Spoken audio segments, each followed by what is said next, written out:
Okay, this is a call to order for the Program and Personnel Committee meeting of District 128. It's 5:35 PM. If I could ask everybody to stand to say the Pledge of Allegiance.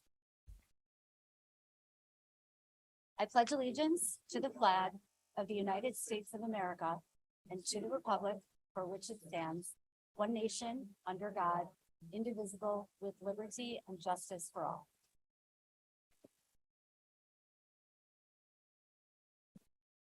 Okay, is there anybody here for public comment that wishes to address the board? If so, please step to the podium.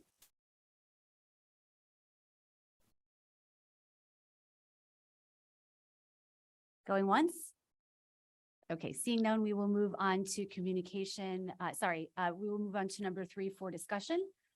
We are going to review board policies, the second set that includes sections 6 and 7 for a second reading.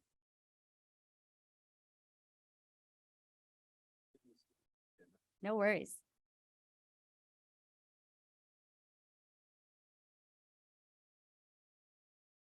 These are our second reading. We read those at PMP in January. We also did the first reading at the board meeting in January. And then we are bringing them back for a second reading and then second reading at the February board meeting and then adoption.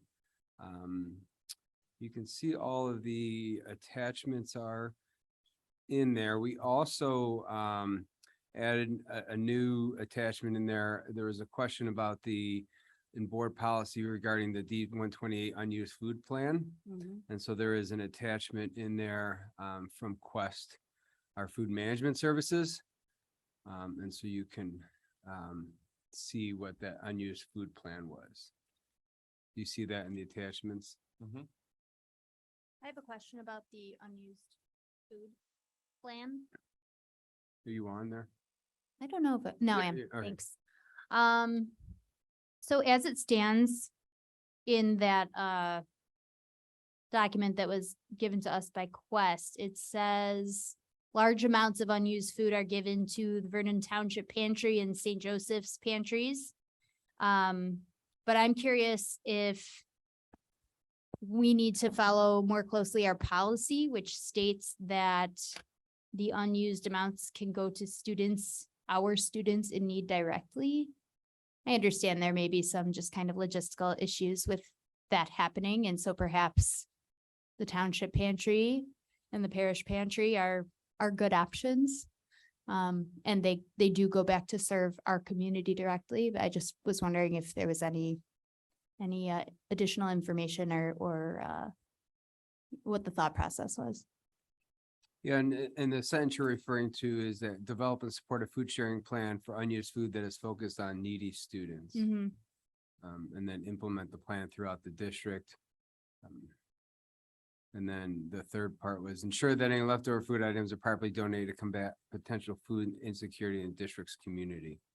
And I think, Dan, part of the conversation is the other piece that properly means in accordance with the federal regulations and health and sanitation codes. And I think that was the one piece, was trying to ensure that that was followed, and that's where the items to get to the pantries.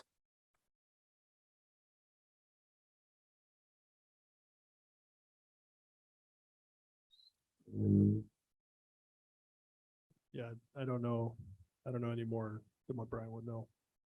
So we'd have to find out more and get back to you. I was simply just looking for, some congruency with our policy is all, just to make sure that we're doing what we say we do, I guess, first. We could do some follow-up though. In addition to that follow-up, am I on? Hello, Hit your button. It says it's on. I know, Hello, test, mine test. did too. Hello, test, test, test. Yeah, look at that. Hit my button. It says, when necessary or practical, or when necessary and practical. When does that happen? And is there some idea of frequency or volume? So when you're checking, can you ask that as well? Yep, you can ask that.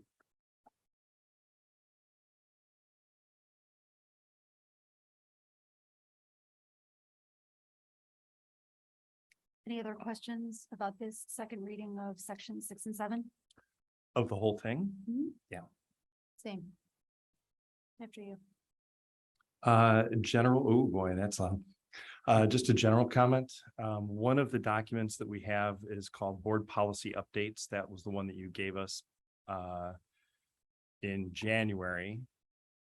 We had discussions about it at the January PMP and FNF meetings. Then we saw the second reading, our first reading at our January general meeting. And now here we are at committee again for the second reading. But there's no update on anything that was mentioned in the previous discussions about policies. One of the things, for example, we had discussed whether or not it was necessary for us to include something about CTE because we're now going to be having a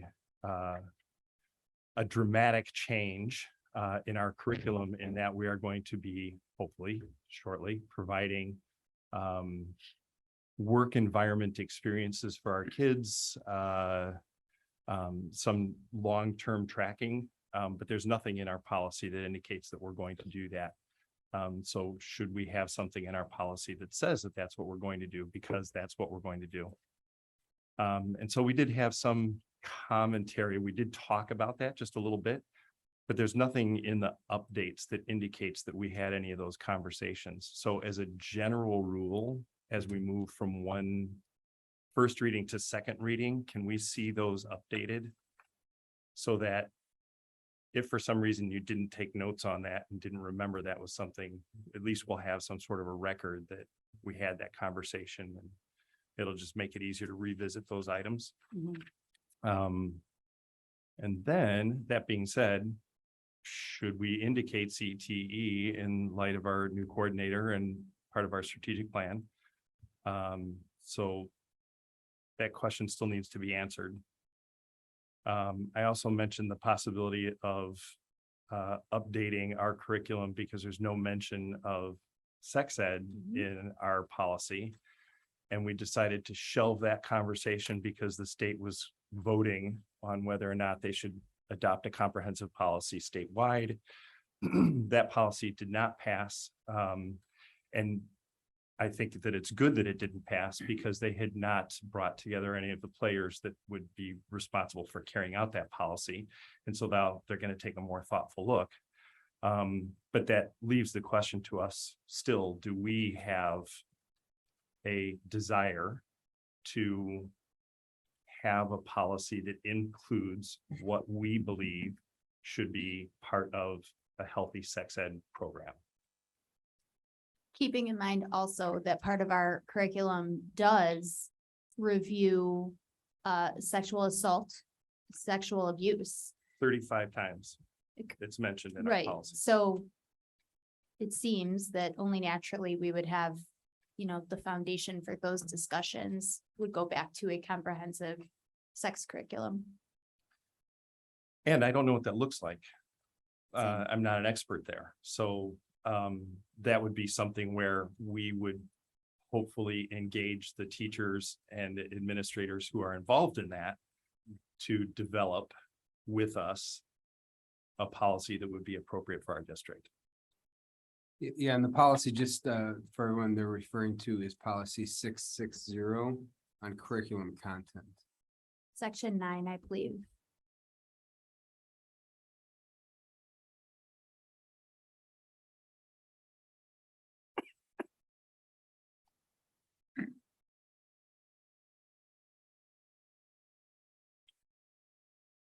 Yeah, and so if you're looking at whether or not to have the exact wording of sex education in there or just health education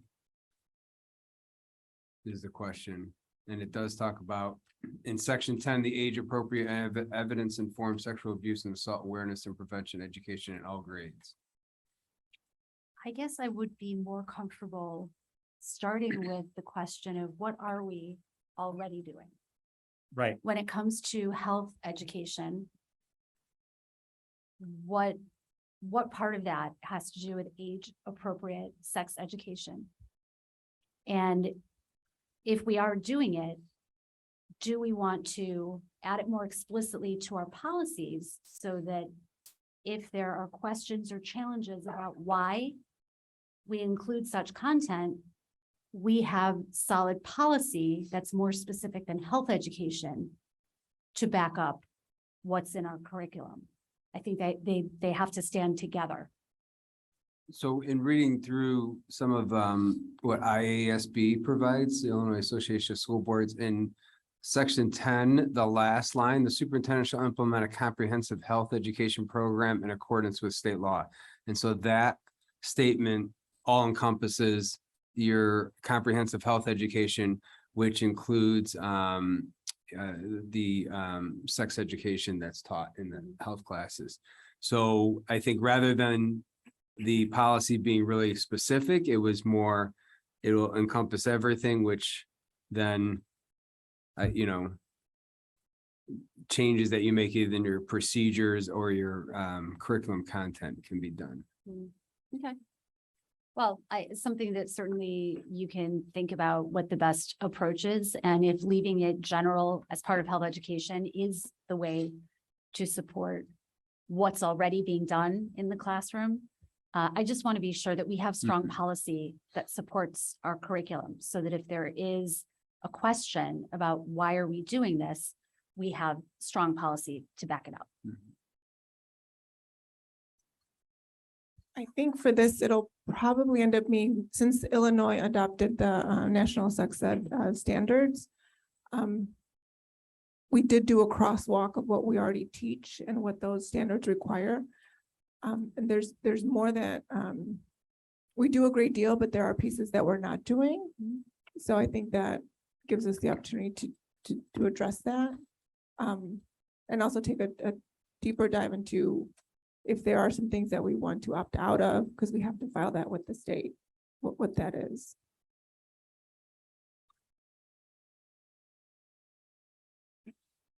Okay, and then so moving forward, at our next meeting, we're going to adopt this policy or reject the policy. Are there any changes between now and then? I would say no, because the players have not been involved yet. But it is something that I would like to continue to think about.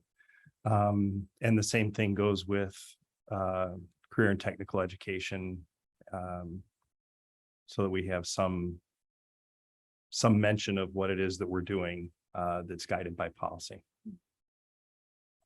Is there a timing question on the career and technical? Because we don't technically have something right now. That's a good question. Can we do something without a policy? I would imagine that we can. But there's going to be a state directive, or there is a state directive. So, I mean, our policy would be to follow the state directive. Sure. In which case, press would most likely develop a policy that Correct. both us and our peer districts can. Do they adopt. have something? I didn't compare to press. In press, you know, it mentions vocational education is in there, and that's what we have in ours. So certainly press will release something that's, If there's anything else that we need to have in our policies to stay up to date on the new CTE or the career readiness standards, they would add that in there. okay.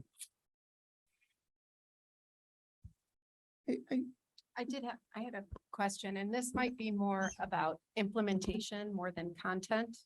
Did you get me? Thanks. As we were looking through the curriculum content, I was referring also to our curriculum guide that's that's on the website, and there's no mention of the difference between our pathways, whether it's college prep, AP, honors, and most especially team taught versus co-taught. We don't really have a definition of what that means, or I couldn't find it on the website. Is this an area where we might want to include how we are implementing, or is that?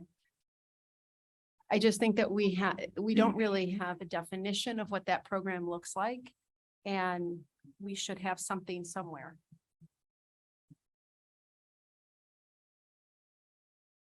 But I question whether this is the appropriate place or where we would put that, so that parents who are being recommended for these different paths know what they look like and how they are differentiated, those two team taught versus co-taught, because we kind of talked about that several months ago when we were talking about different placements. Yeah, so that does not exist in the current course guide. I do think it's a great place to add it to. We just update, I mean, annually, the only thing that's updated in the document is the courses that change or the ones that are added. But I do think that would be a good addition that we can do quickly.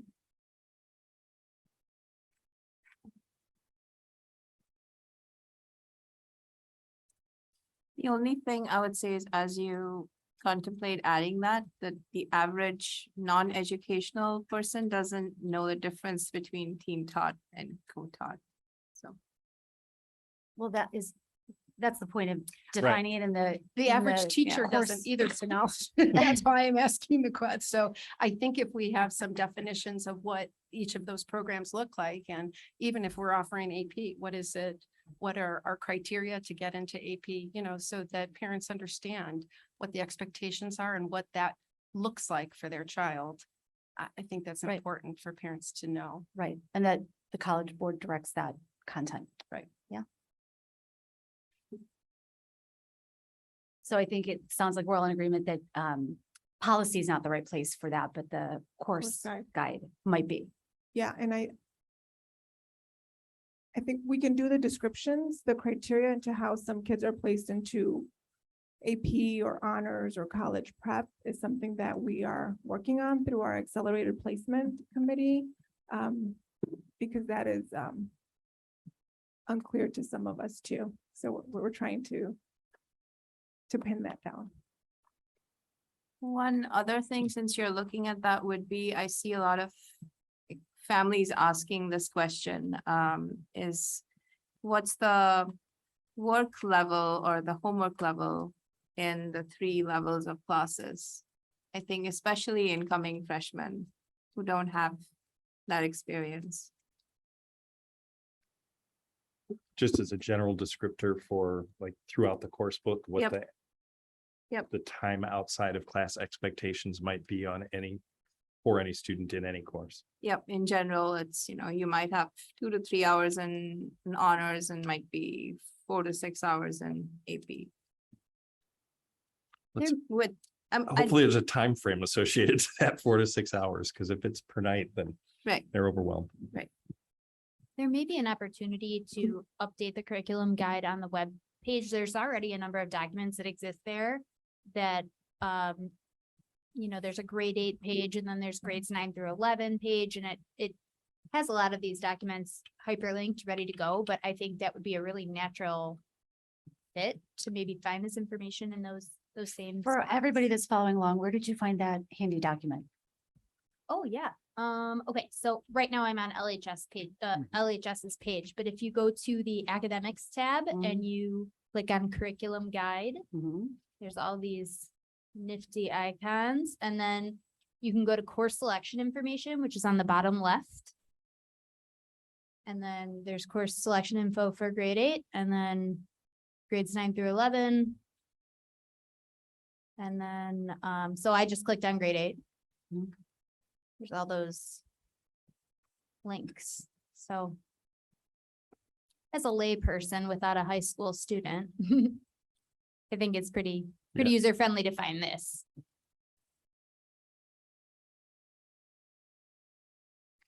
So yeah, there's a section titled Understanding Course Descriptions.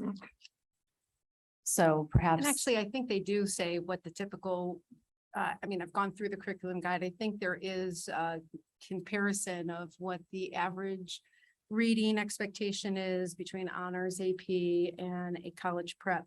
I just think that we are very absent these other designations that we use within our district, which is team taught, co-taught, and there's nowhere in that curriculum guide that it describes it. And, just for transparency and for accountability, we should be able to see that. Yeah, and you're looking at, and the curriculum guide is on page 15, so list of course expectations for AP, college prep and honors, and that extends into page 16, which then also describes like dual credit courses also. So if you look at that, that would be, an appropriate place probably to put that in there, but Mhm. it does have explanation of other courses and the type of reading, that would be involved in. Are we proposing kind of a glossary of terms? Or something more broad? I think there already is There is a lot of already a glossary glossary. terms. It's just maybe, for us to review some of, some of the things that are in there. And then, as some of the committees are working on things for the following year, that we ensure that some of those updates then are put into the curriculum guide. Because when you go into if you go into like the course selection, placement or recommendation process, for like grades 9 through 11 for current students, if you go into each, like, under, English department, it does talk about, that students may receive additional support in team taught, EL or co-taught courses, for example. And so there are places that it's mentioned. It's just, can we put it so that it's, people understand what they are and that they can be referred to in the curriculum guide.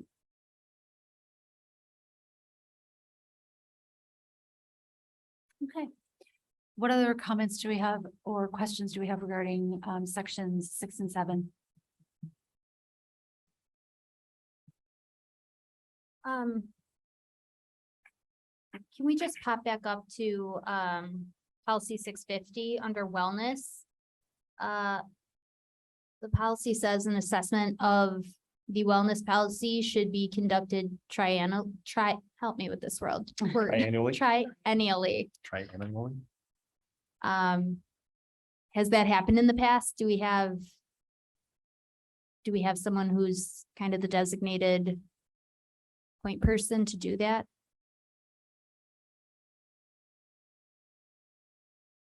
Which number you want? 650? Yeah, but which part? Oh, my mistake. Hold on. I may not have noted that.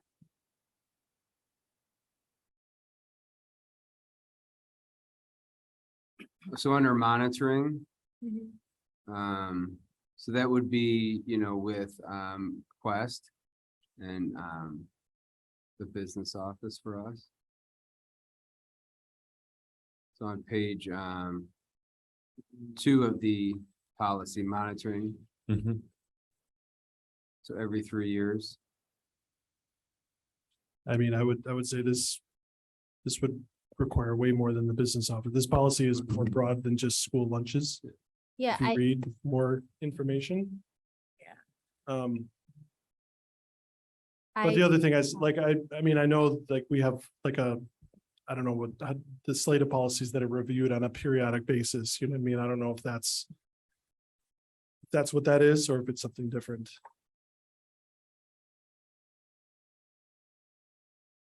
I read it as the broader whole policy versus any one thing within that.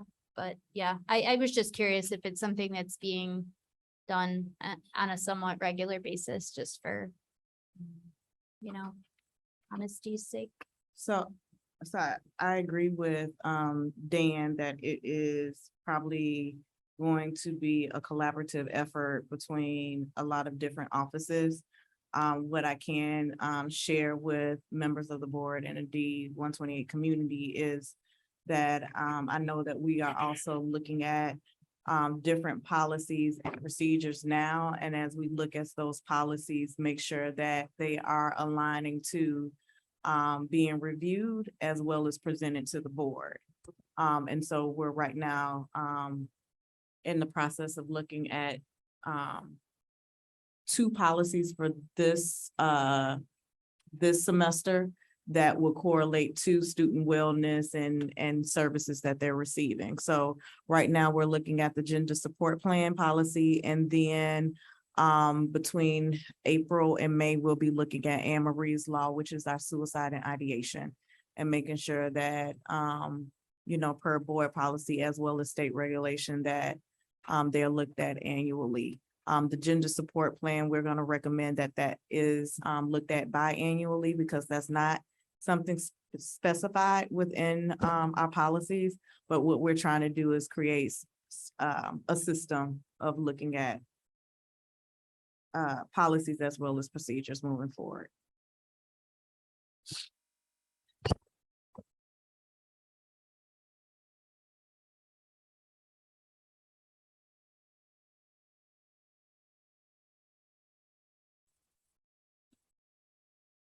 Okay. Does that complete our discussion of section 6 and 7? I may have one more. I read policy 7-190, section 5. And I'm wondering if that needs revisiting, just in terms of a policy, a realistic, implementable, if I might make up a word, policy. It has to do with using or possessing electronic paging devices, cell phones, video recording devices, et cetera, et cetera. It seems pretty black and white in the policy as to what the district's stance is on those items in an academic setting. I'm not saying it should be one way or another. I don't know. But does the policy need revisiting or realignment, just given the fact that it's 2023 and maybe we need to update it for more realistic expectations of management of these devices in an academic setting? Does that make sense what I'm saying? It does. I Okay. wonder, is there a particular section that you're concerned is outdated? So it says students may not use cell phone or electronic devices during instructional time or academic time. Mhm. Only during passing periods or in the cafeteria. I guess I get. And maybe I'm supposing something. I'm not in these classrooms myself, but I wonder how we're upholding that policy, if in fact. Yeah, so, the way it's read, it's, they may not use cell phone, electronic devices during instructional time, academic areas, or, except at the direction of the classroom teacher for educational purposes. So, there are teachers that are using cell phone hotels or places to put them, for students. And they shouldn't be using them, and this covers during class, taking tests, unless it's at the direction of that. So I think the way the policy reads is that, it allows us to enforce that and allows our teachers to enforce that students shouldn't be using cell phones unless they're, sometimes they may not have their Chromebook and they can use their phone to look up something, or they're doing, an activity and they may need them, but that's the only part that, the rest of it above, is talking about how to properly use a phone or when to use it, for taking pictures and other things. So I guess if there's reason to use something like a cell phone during academic time, might it make sense to have a policy that aligns with So that, that right? last Does sentence it- does align It with does that say because as long it as says, I'm so teachers sorry, mine is where I took the approve. note and copied and pasted it, chopped off. Mm. It says students may not use cell phones. cell phone, electronic devices during instructional time or academic areas, except at the direction of Got the it, got it, got classroom it. teacher for educational purposes. So if a teacher decides to do a Right. Kahoot, Right. they So be say, it. take out your phones. And that's an acceptable use. So I think that last sentence makes it pretty comprehensive. Okay.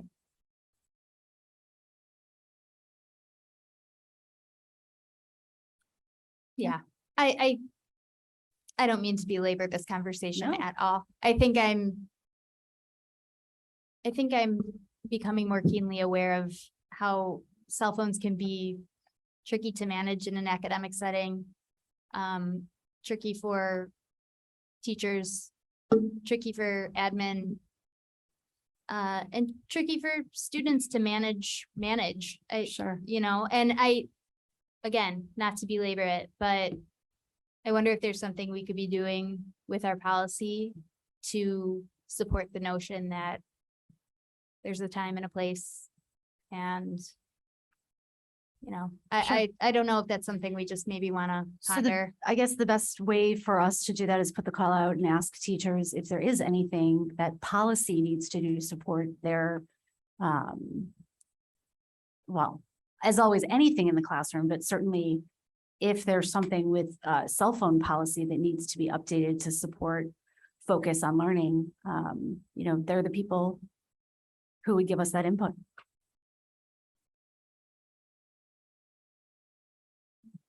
Would any of our teachers in attendance like to comment on our district cell phone policy?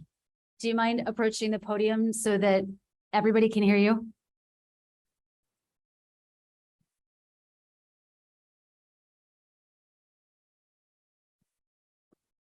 My name is Simone Oslich. I am a special ed teacher at Libertyville High School. And I have to say that for as far as cell phones this year, that there was more of a push from admin to support us with the use of cell phones in the classroom, not the use of cell phones, with support for when students would use cell phones in the classroom. It is a daily struggle. It's an every period struggle. We have a policy, we review the policy. But it is, I think my colleagues would agree. I know this is one of the things that we've talked about just in general with at the superintendent's roundtable, all this, that cell phones are a big issue in the classroom. Mhm. They're a huge distraction. And then behaviors that go along with it.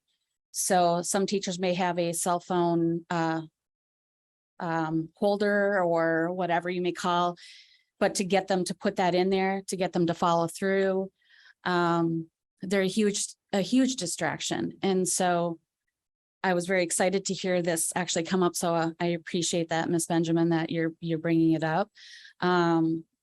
Because we need support, and we need more support and being able to follow through. What do we do if they can get sent to they can get an office referral sent to the dean, but some ways I don't know where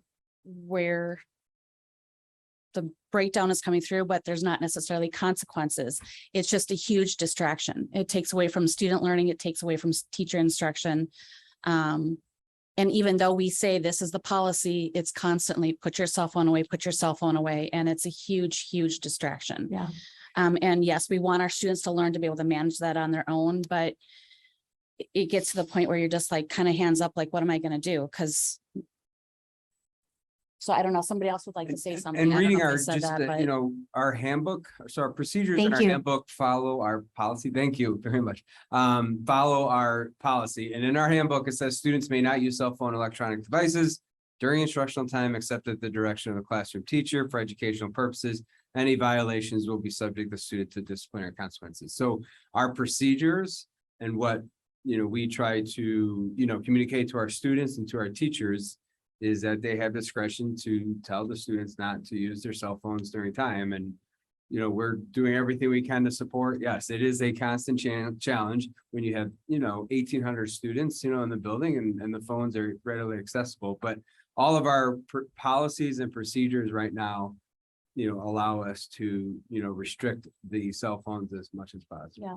And I think we're going to move the conversation along because in terms of policy, we've got everything we need for policy. The implementation, certainly teachers need to work with their department chairs. And I might suggest if Dr. Ellis Bowen can work with deans to make sure that we have very clear procedures and the disciplinary consequences, because I know they exist, but if we need to reinforce what those are, I think that would fall under your.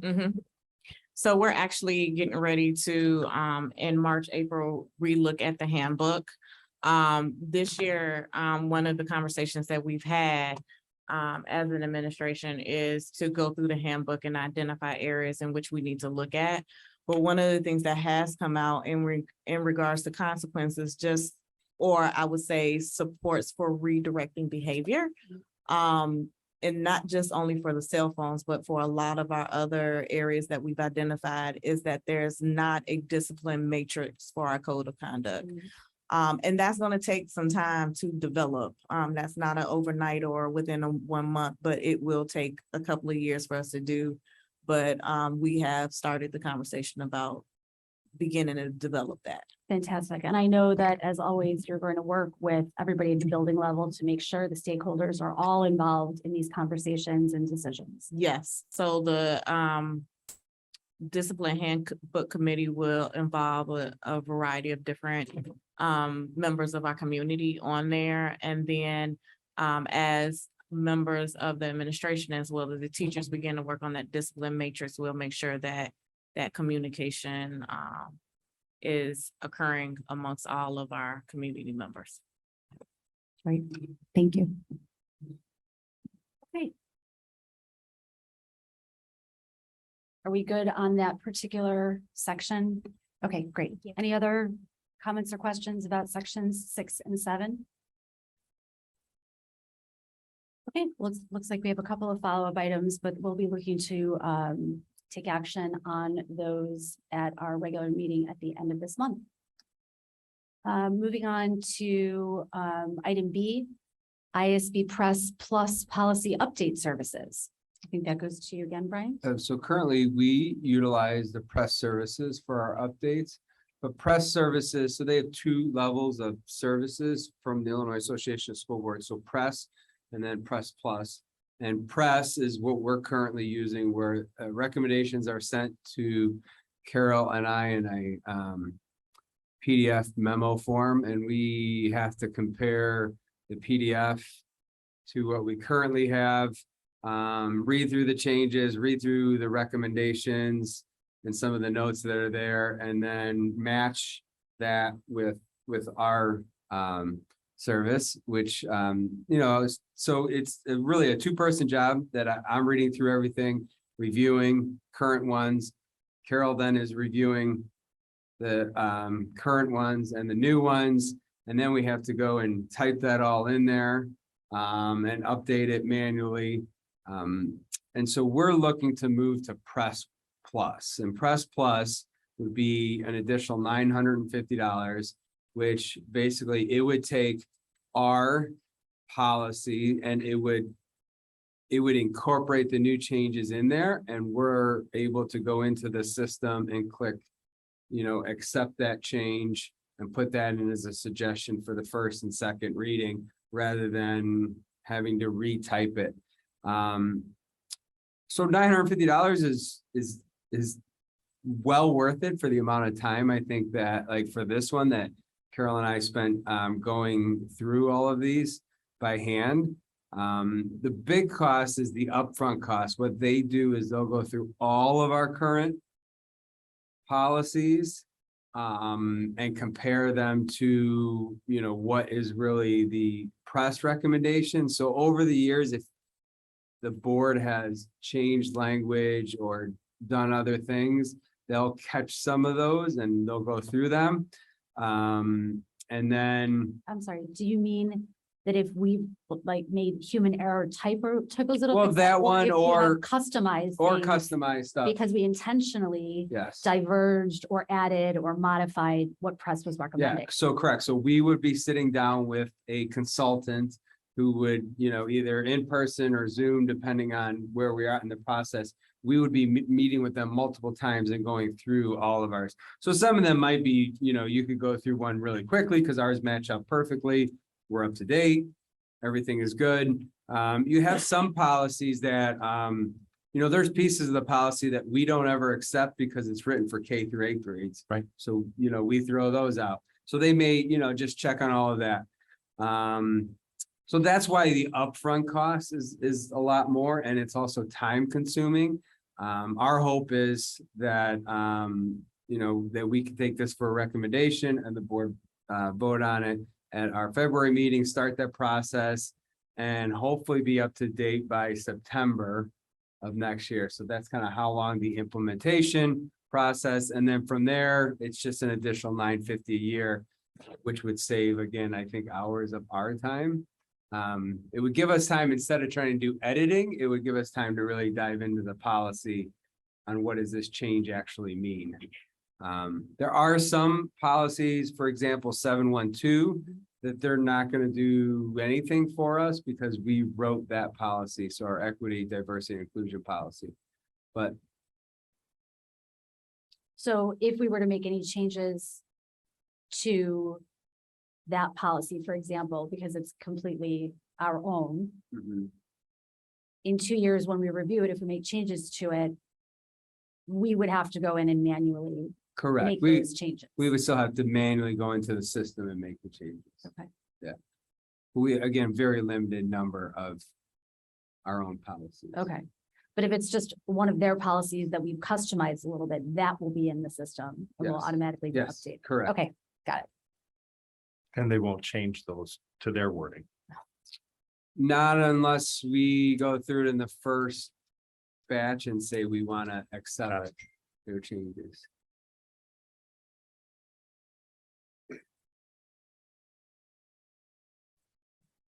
So this would be something, so we'll Mm. be looking to take action on at the meeting at the end of the month. Any Correct. questions?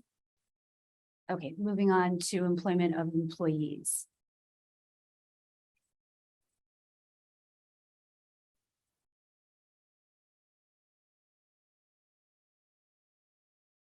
right?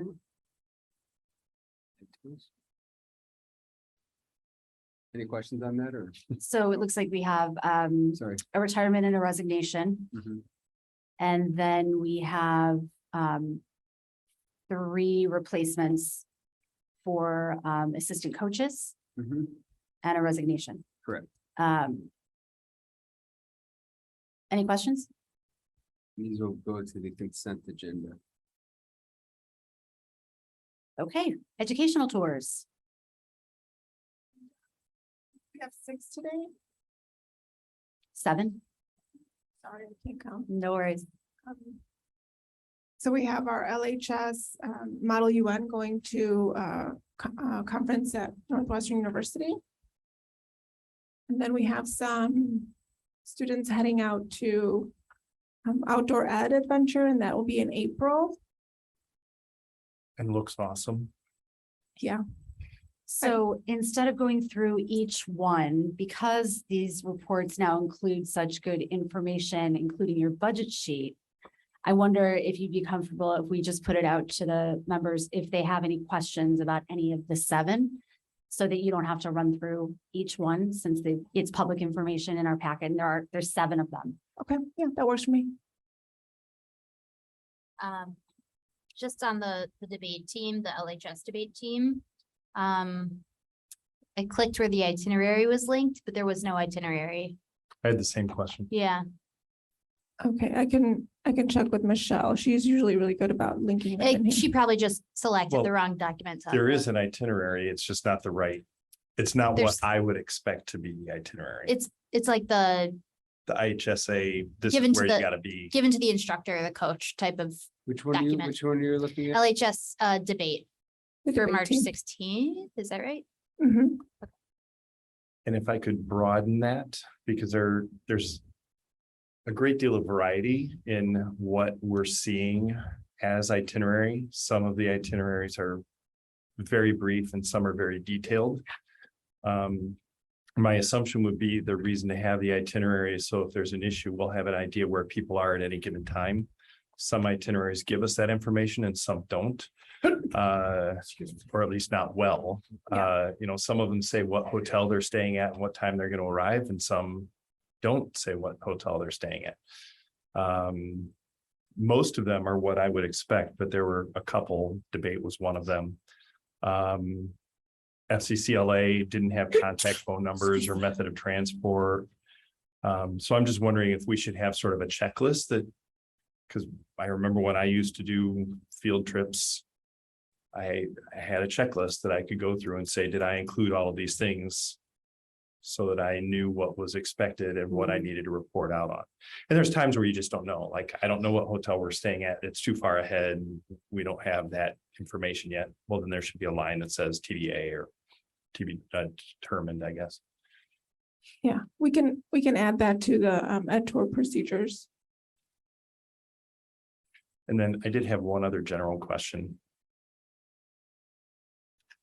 The ed tour waiver that we have, is that?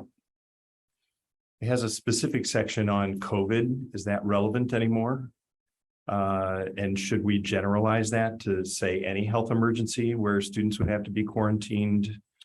Like, does that section need to be COVID specific at this time? Further, I So, think because there are still guidelines about Correct. isolation. yeah, yeah, when we put that in, it originally, when we put it in, it was off of the old guidelines, which was 10 days, and then Right, we have updated it, and it's still 5 days if they test positive for COVID-19. So we have kept that in. So I reviewed it, a few weeks ago and kept that in, for now. And, the other part, I think you're talking about any medical, I think that's kind of in the sentence above that. About any medical, Right. I'm illness in actually on one places. right now. but I can relook at that again with our attorney, And the reason that I ask is because we put language in place at one point to say, during COVID, we canceled a bunch of tours, and then parents came back to us and said, you canceled the tour, you need to pay us back. And so there was a fight that happened. As a result, we now ask parents, I think require parents to get insurance. Yes. And that's true for medical, or there's an earthquake, or the Iceland volcano goes up and now they can't fly planes in and out of Europe for 3 months. Like, that protects us. Cancel for any reason. Canceled for any reason. Okay, that's all I wanted to know. I just want to be sure that we're up to date. Okay, what other questions do we have regarding educational tours? Oh, sorry, I did have one more. Please. Also under the ed tour, it says the district is not the provider of the experience and is not financially liable for any parent and participant financial losses due to cancellations or inability to participate due to the risk of perception that such trips are provided by the district. It is a requirement that student participants submit this form. There are some trips that are not provided by anyone other than our school bus and our personnel. So if we have, and debate is a good example, the itinerary says the students are going to leave the building with the driver of the school minibus. And it would seem like we're providing that. It's not educational tours, it's not EF. We're not hiring an organization, it's us. Are we still saying that the district is not the provider of those experiences? Would that stand up? Because we have kids that are going on a debate trip that are signing this form. So I wonder if we should have two forms for those that we have two categories of ed tours, those that are IHSA related and those that are non-IHSA related. Perhaps we should have a different waiver for those that are IHSA related, which we are the sponsor of, and we do provide the transportation and versus the ones that we're hiring an ed tour company to do. I think it's a distinction that's worth making. I don't think there's any harm in having used this for some school activity trips. But I do agree with you. I think that if that were the clause under consideration or debate in a legal situation, it probably doesn't make sense to use this for school sponsored activities. So. Okay. Yeah. We will develop that. Thank you. Good point. Thank you. Okay, what other questions do we have about the ed tours? Okay, moving on to the EL staffing update. Turn it over to Dr. Sanchez for this one. So I've had conversations with all of our EL teachers and our both department chairs that oversee EL. Here at LHS, it's our English department chair. At Vernon Hills, it's our world language chair, about the structure of the position, seeing that we're at 120 students now and at 200 will be required to have a full-time administrator designated to oversee the program. We thought it'd be best to structure the position like we do our department chairs, where they teach 2 classes and they have the remainder of the time for the coordinating duties. So we are all going to have a meeting on the 23rd where we're going to finalize the job description. And so the teachers will be there, the department chairs, administrators from both buildings, and myself to finalize that that job description, but we're all in agreement on what the structure of it should be, and that the person will then support both buildings with the coordinating duties.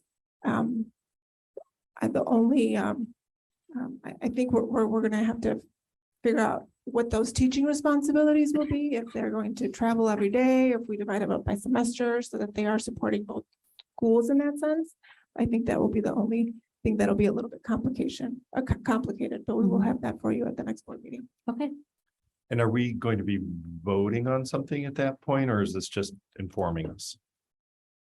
So I think because it's a new position that's being created for a department chair like position, we will And it's be a taking action on it, correct? Yes. Yeah. 3/5 FTE.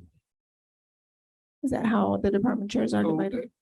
So I think, part of, we haven't determined really what that looks like, because you're looking at, and I think that's what the group is still getting together. So our numbers at Vernon Hills have increased. We also have EL students here at Libertyville, and so we do have EL support. We also have special education EL support that we added this year at Libertyville. So it's really a comprehensive look at our whole EL program to ensure that, again, we're going to meet some requirements that we need to have EL coordination, but at the same time, are we meeting the needs of all of our teachers at both buildings? So although our numbers at Vernon Hills are much bigger than here at Libertyville, we don't want to just say, hey, we're just taking care of this school, because there still are teachers and students to take care of here at this school. So it's a comprehensive. So the beginning of the year, we added a TA for the For Russian and Spanish. Spanish speaking TA and a Russian speaking TA. We made a couple of changes in our staffing at Vernon Hills with teachers' immediate needs that were in our extra FTE that we had approved last year. So we made some immediate changes. We made some changes this semester, but now it's really holistically looking at the whole program and what we need to do. So is it realistic to expect that after this meeting that's about to come up, you'll have a clear idea of what language we have a clear need to add, so that when we're hiring someone, we hire somebody who in their teaching duties will be able to fill the need in addition to being the coordinator of the district program? Because it seems like there is a need, and if we are deliberate about coming together, we can figure out which language really would be most helpful for this person to be able to teach. Yes, I think it's that, and I think there will be some additional staffing pieces that'll have to come together. For instance, right now at Vernon Hills, we have, I think it's 2 overloads. And we have one teacher who's teaching 5 different classes. And so I think there will be some additional staffing needs that will arise through the staffing. What do we call it here? So our staffing and sectioning, and so it was, those overloads were because we had the students come in the summer, and then right in the fall also when school had already started. So we were still taking transfer students, EL transfer students right at the beginning of the year. And so we just weren't ready, I think, for the increase that we got. And so now that we have that increase in the numbers, we need to really look at our program moving forward. Can I just ask for some clarification? Because I'm still not clear how this is happening. So the 200s, I mean, I understand the need. I'm just not understanding that. I don't think I would be able to explain it to somebody. So the 200 student is the trigger mark Correct. for a district to designate an administrator specific to ELL. Yep. But that administrator can be a part-time administrator, right? Or So is it a full-time It's administrator? full-time. So right now we're asking for a part-time administrator. That's why the structure is like In that. the at different- anticipation that we're going to get to 200 and that position Eventually, would turn yeah. into a full-time. Correct. So you're asking us to create a part-time preparing for this trigger dot number to be a district person, a district EL coordinator, simultaneously taking over some teaching responsibilities, which will also leave us with some holes. So we're going to have to bring in staffing to fill in holes of what they're filling that administration position in. I think you did it perfectly. Do I understand it now? Well, and I think an important part in my mind is that it relieves potentially will relieve some of the overload that we have right now. Yes. And, 'Cause then and it's a preview to our March sectioning and staffing discussion that we have. So really tonight was a preview of, here are some things with EL that we've talked about before. And as we bring our staffing recommendations in March, that should all be part of that same recommendation. Do we have any kind of expectation of when we think we might hit that trigger amount? It's really hard to tell because we kind of doubled from last year to this year. And prior to that, the growth had been slow. It was slow and steady. And last year it just kind of boomed. So I guess my concern is if we don't ever hit that target, not that we don't need to have that position. I mean, we're creating a part-time administrative position for something that we're not sure we need in perpetuity. I see where you're going with this. I think that right now our teachers are overloaded with all the Right. teaching and the coordinating duties because they're dividing them up against themselves. Okay. So, for instance, we'll have a teacher who is teaching 5 different classes, but also having to keep an eye on the kids that are being enrolled. When do we test them? Where do we place them? And so I think it would be beneficial to take that load off of them so they can focus on all the teaching. That sounds like an excellent plan to me. Okay, what other questions do we have about this position? Okay, seeing none, we'll move on to the Dwelly update. So we'll be having a meeting on March 3rd with our calendar committee. Mr. Varn has done extensive research on what other districts are doing for religious holidays and we've also invited all of our feeder districts to this meeting. I think it's important for them to be there. We've received confirmation from 73 and 70 will be sending someone as well. Oak Grove has an Institute Day, so they won't be at the table, and we're still waiting on the other district, but we will have a meeting on March 3rd to finalize this.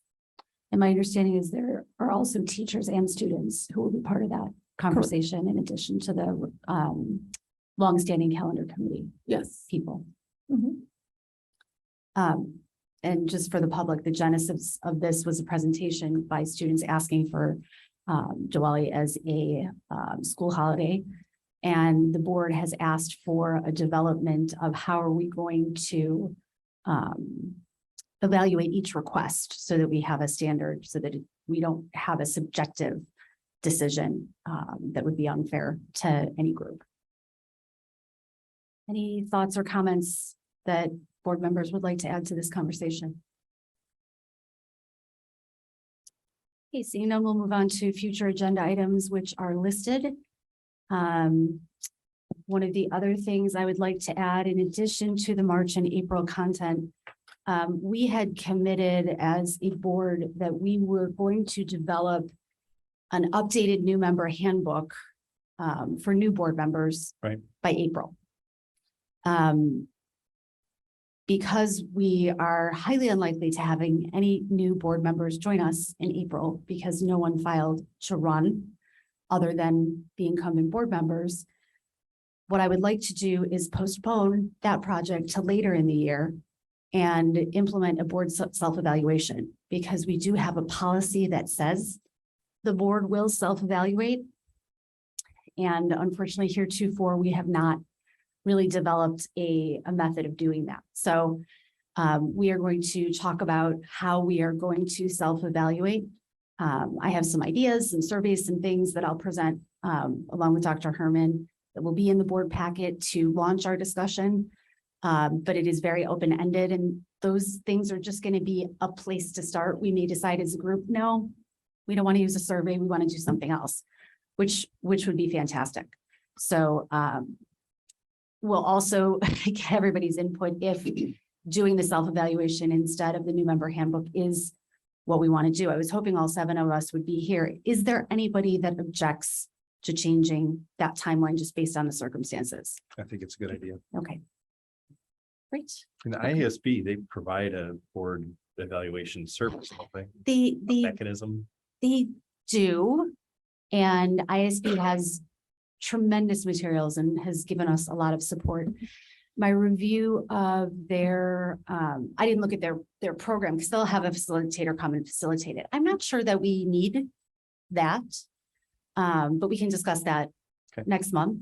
I think the survey that they have was maybe less extensive than what we could implement. But we'll talk more about that and the different options for how we self-evaluate. It's something that I would like to do again because board policy. What is board policy? I had it up, Tell you in a second. 290, 290. and it's a 9-word policy. The Board of Education shall conduct periodic self-evaluations, period. So let's do that. And we'll talk about how next month. Any other future agenda items to add to the list? So the other future agenda item, I had set information. I have paper copies if anyone needs copies. One of the things that we wanted to bring up and talk about and for recommendation at the February board meeting is adding a support staff administrative assistant for our transition pathways program. So anybody need copies of so just to review, you know, our pathways program, our initial recommendation, our initial projection of enrollment for this year is 18 to 25 students. We exceeded that. You know, pulling more students from CEDAL. We started the year with 34. We're at 31. You know, the program is doing very well. But it's its own school. It's its own separate school. You know, our anticipated workload for administrative assistant was because our numbers weren't going to be, we didn't think as big, was to share that workload between our special education administrative assistant at Libertyville, Vernon Hills, and at the district office. But that's been difficult. They're not in the building at Transition Pathways. The transportation, you know, between the district, Transition Pathways, and then some of the paper workload was also with our aides and our teachers at Transition Pathways. Again, we want them to be spending time with our students. So we had anticipated back in 2021 to add an administrative assistant. That was in our projections with Dan, Kelly, and I when we presented, that when we were up and running after a year, we would have an administrative assistant helping Christy Steiner at Transition Pathways. The reason we're bringing this earlier is because of the numbers there, but also due to some resignations in our administrative assistant in special education and an upcoming retirement. And so the timing of it is that we have some openings. We'd also like to post this position to bring people on at the same time, and that we're not bringing a new person into a couple of these other positions at the district office or Libertyville, and they're carrying the load for transition while they're trying to stay in their own building. We'd like to bring that Transition Pathways person on at the same time so they can concentrate and train with Transition Pathways, and same with Libertyville. And then the district office transition, transportation and therapeutic day school person can, you know, they can concentrate on what their duties are going to be and not take on additional duties and then pass them off to a new person in 6 months when we had anticipated bringing it. So the other thing is with, you know, I think the labor market is if we start, we have one of these jobs, 2 of these jobs posted, is if we can post this other one, knowing that it still might take us a while to hire somebody. And if we wait longer, then we may have people really scrambling and covering other people's jobs. And we're trying to take some of that burden off. How many unfilled assistant positions do we currently have? So we have the one at district office, which Lisa Carswell had, she had resigned right at the end of December. Mhm. And then we have another one coming up. She is here in Libertyville until March. So like that's office personnel. We still have some aide positions that are open Mhm. across the district, but again, aides aren't the office personnel. Now, we could also be taking internal applications for these positions, an aide or another office personnel, and they may be vacating their position. So that's the other thing we're worried too. There might be some domino effects. And so that's why we like to bring this one at the same time. So I know it's kind of last minute, but just timing of it with our other open positions in special ed, it would be helpful. So if I understood you correctly, we've got a retirement at Vernon Hills for a special services administrative assistant. We're not looking to replace that. We will, so retirement? that one's retiring at the end of July.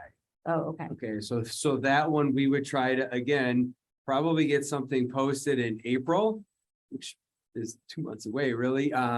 Because then you go through the hiring process, and if they're somewhere else, or if they're in your own district, you're taking them and then you're having to backfill again. But Right. if they're, so that one, But did I hear there was a position that we were not looking to replace? we're looking to replace all of them. So we have Okay. one that's, again, currently open at district office. That Okay. person resigned January 6th. That job is posted. We are looking. We have another one coming open March 14th. That job is posted. We are looking. And then we just found out this week that Vi Butler at Vernon Hills will be retiring at the end of July. She gave us plenty of notice, which is very nice. It allows us some planning. So in that planning, we wanted to also get this position posted. Do we have any indication why we have people resigning? So we have some follow-up conversations on one of our most recent ones from Libertyville. The other person that left, they did take like a higher position at district. So they moved up, and she is also the one at Libertyville is kind of moving up to like working with the principal, and so at grade school districts.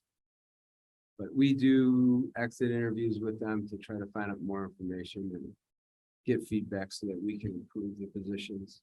Good.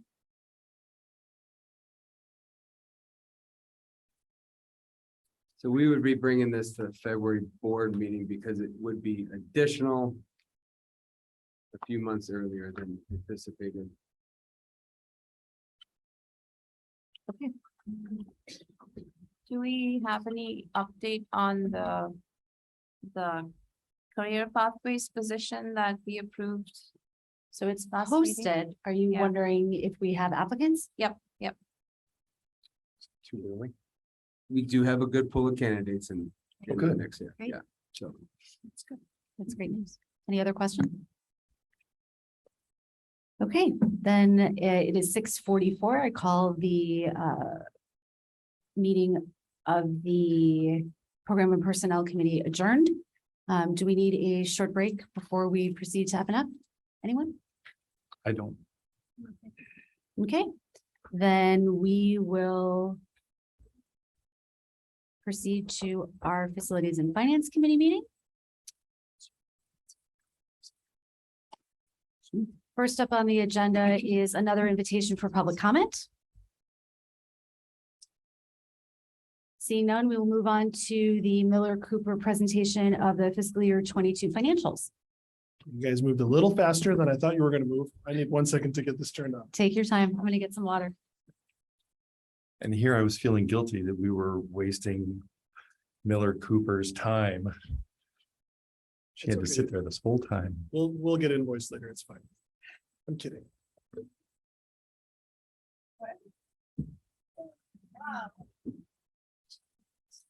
Are these government students? Excellent. Cupcakes are a huge part of local governance. Did not. Lisa brought cupcakes. The reason is, What are we celebrating? go look. Actually. Hear it directly from her. The reason is delicious. Celebrating Valentine's Day and the anniversary of.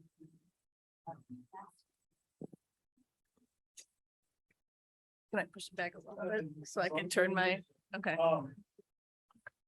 Also, just a reminder, this is, I included both the presentation and the, I'm gonna call it by the wrong thing, both and the annual comprehensive financial report for you as well, just as reference. We already did that the last meeting. But We haven't started yet, though. What you already accepted. this year.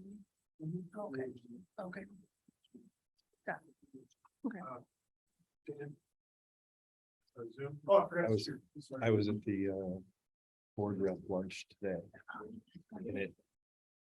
And that meeting came up and the kids were talking about it. And so we were like discussing what that felt like.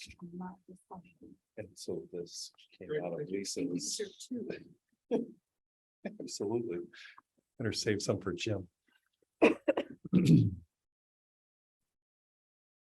Okay, we're ready. Betsy. Good evening. Welcome. My turn then? Okay, closer, okay. I feel like it's like in my face, right? All right, so as Dan said, he did provide you with the annual comprehensive, I always say it wrong too, Dan, I can never do it. I was right calling it anymore. KFIR, but now they've changed it. Well, to- it used to be called a CAFR, now Right. it's called an ACFR, or whatever you It's not want as much fun. to refer to it now, and I have a very hard time changing it, because for so many years, it was, the other way, so, but, we're going to sort of, use this presentation as a guide. We're not going to go through all the pages within that report. But if you do have a question or anything specific that you want to discuss, just please stop me along the way, or I will answer all the questions when we are finished. This slide, just to start with, why does district even have an audit? And like it says here that you are required to have an independent audit done by an accounting firm in Illinois. It is a requirement of the school code. One thing that's really important to point out that, it does have to be done by an independent third party. And our job is to put an opinion on the management's financial statements, the district's financial statements.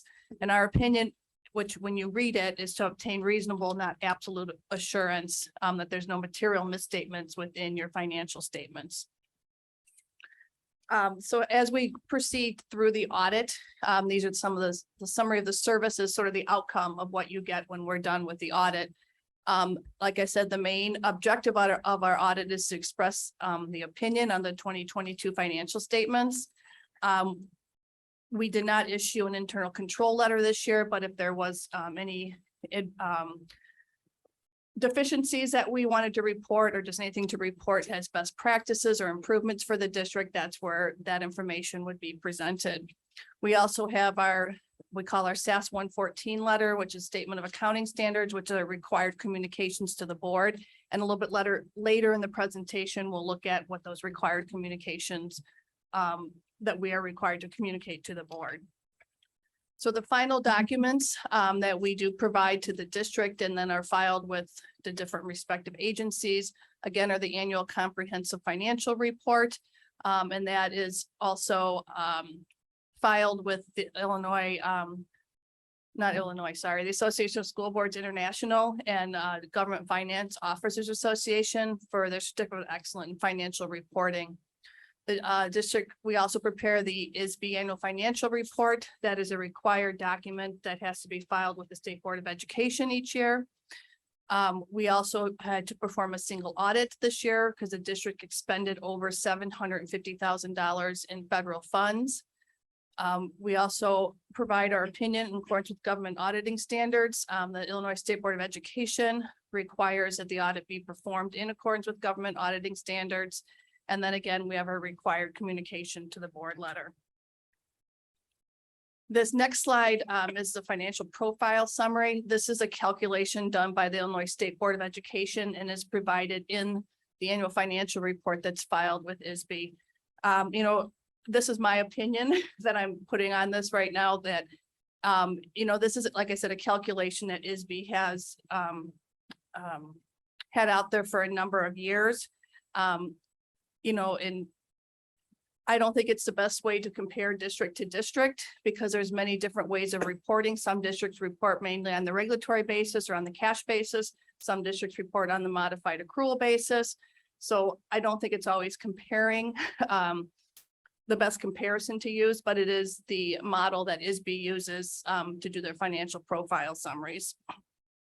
So as you can see, the district is still in the recognition status from the summary.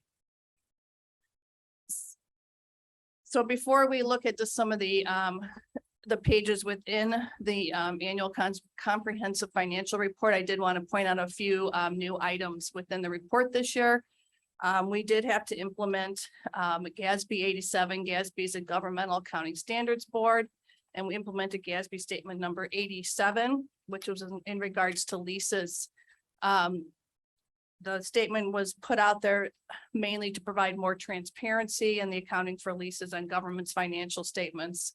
In the past, there was always distinguishing between an operating and a capital lease. There's no longer distinguishes between an operating and a capital lease. There's either a GASB 87 lease or a direct finance purchase, or it's a short-term lease and it's not reported on the financial statements. On this slide, I also pointed out within the different notes in the financial statements where you'll see all the detailed information on the significant accounting policies of the leases, and then all the other places that had changed within the financial statements.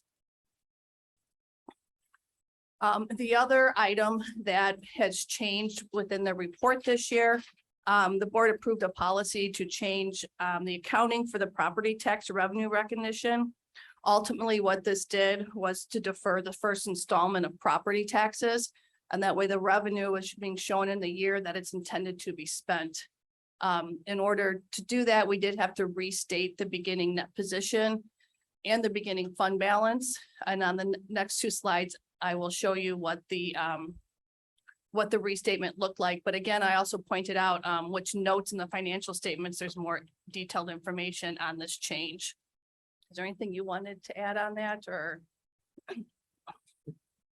No. No, sorry. No, this is exactly what we were talking about to get this statement. And even actually, if I could go back. So one of the reasons, if you notice, the score is not 4.0, right? At 3.65, still recognition, but it's lower.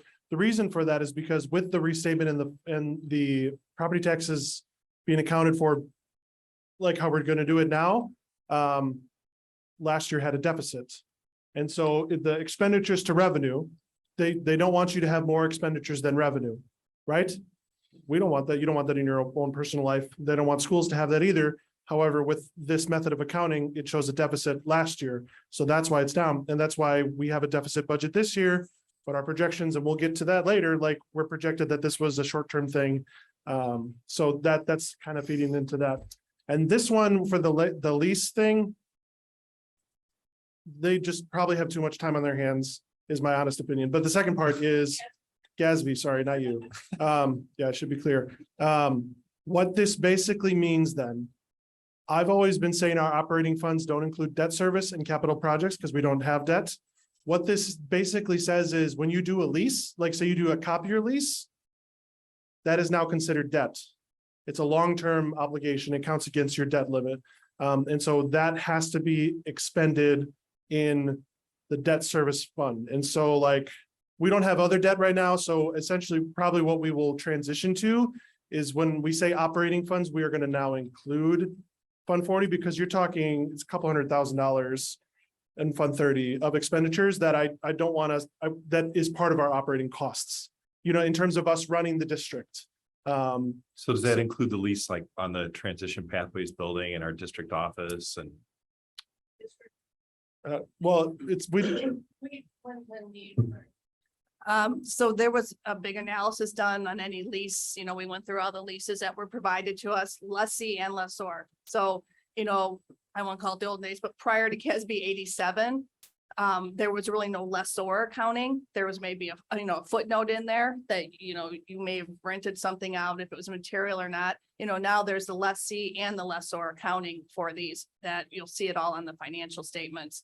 And even with the lessor accounting, there's a receivable and a deferred inflow of resources on your fund financial statements also.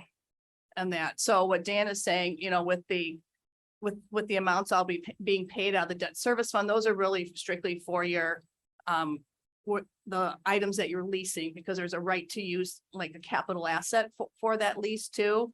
And I just wanted to sort of follow up on what you're saying about Fund 30, because you don't have any like general obligation bonds or debt certificates or anything right now.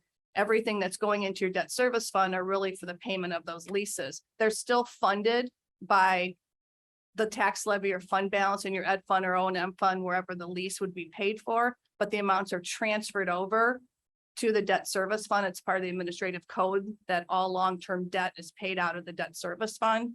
And so, when you're looking at your statement of net position and there's long-term liabilities there, it's going to be your leases, and then any of your pension and other post-employment benefit liabilities that are in there right now. So, but there was, a lot of work that was done by the district with us to go through all the leases and analyze them to determine what bucket that they fell in. And I don't remember right off the top of my head, which ones are there or not, but there's a good number of them. Yeah, off the top of my head, I don't know that it includes. The office lease, it does. Yeah, your administrative building, that one I'm pretty sure, yeah, is in there. And that. So, good. Okay, then, okay.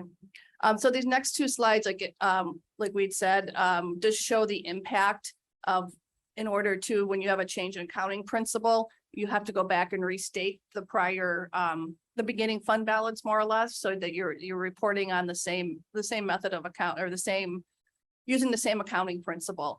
So by doing that, we did our work papers, how it would have looked last year, you come up with your restatement number. So at the end of last year, June 30th, 2021, we reported a fund balance of $86 million. We had to restate that amount to defer that, to do defer the first installments, and the restated amount goes down to about $45 million.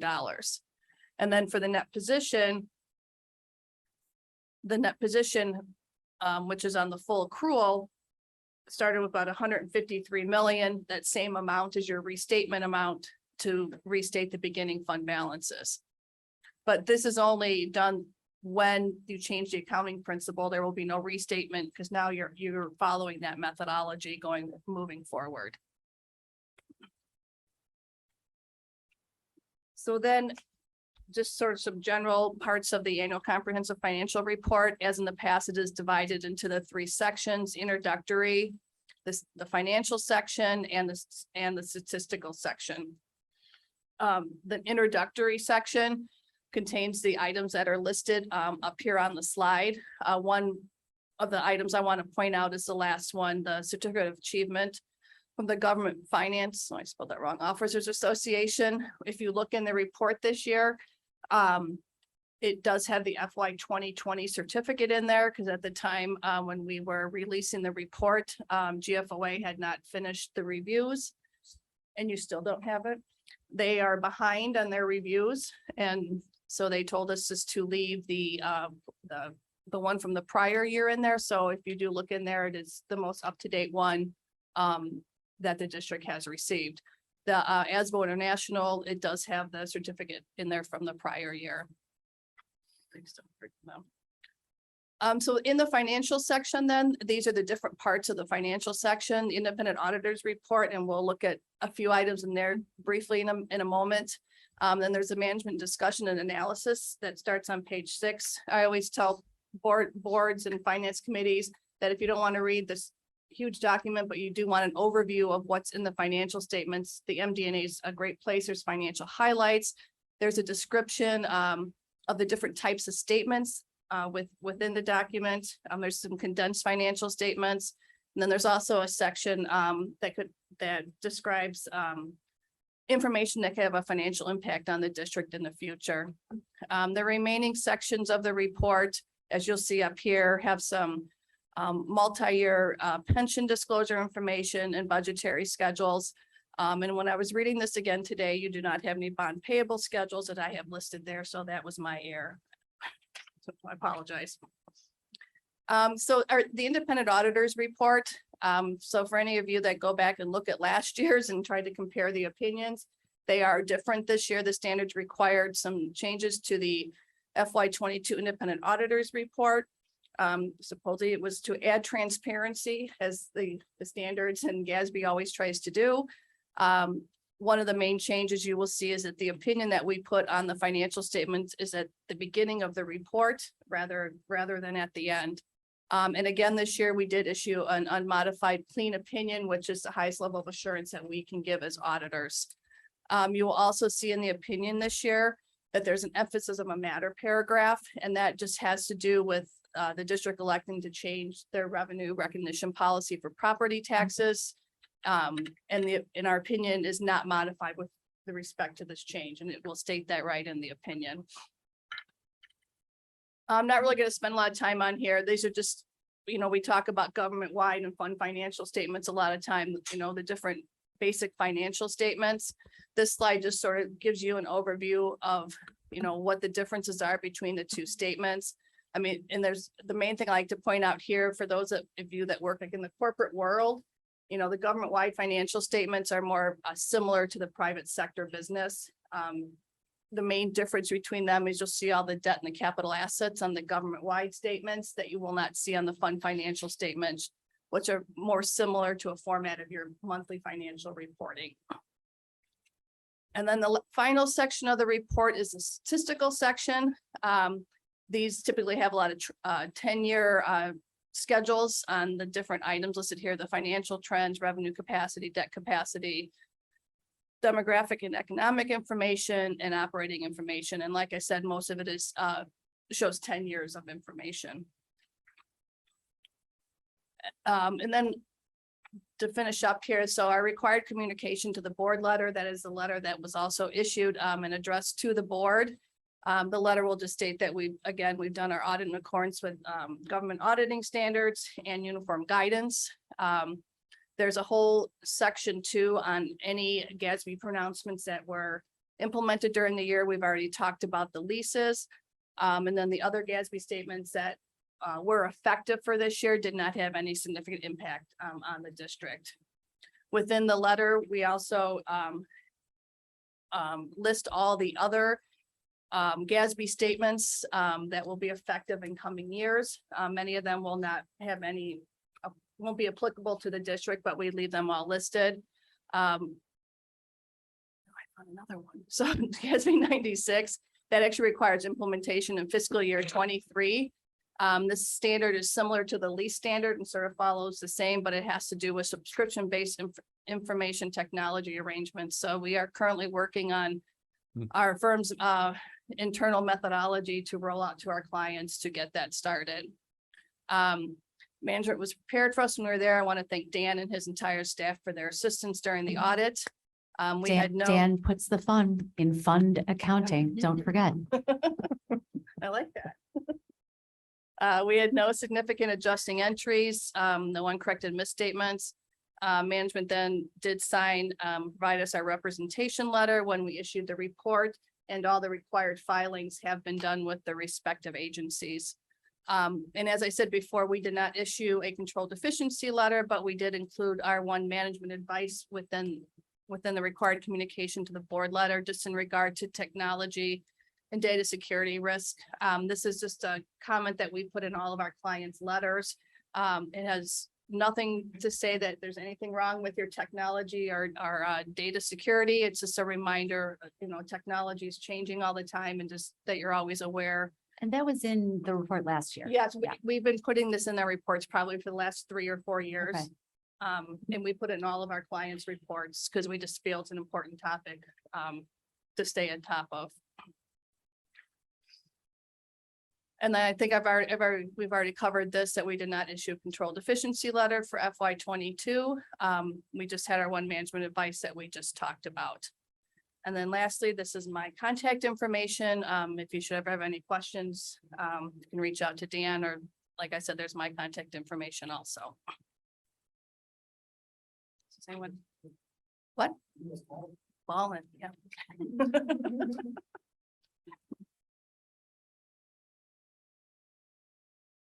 Does anyone have any questions or? No, I'm just grateful that you do that. Like you understand everything that Dan's doing and you hold him accountable to that, and Dan gets an A, and that makes all of us happy. Dan and his staff are also very good about it, and me as an auditor always appreciate this during the years when they have questions. They do call and ask to make sure, oh, we're gonna put an entry in this way, or should we do this? And it's very helpful to have that communication during the year, that when you come in at audit time and say, well, why did you do this? Or why did you do that? And you're trying, to fix things then. So it's a very good practice that they have, and that they do reach out with questions when they have them. Thank you. Okay. Thank you so much. Thank you. And if you change your mind and would like a cupcake for the road, please help yourself.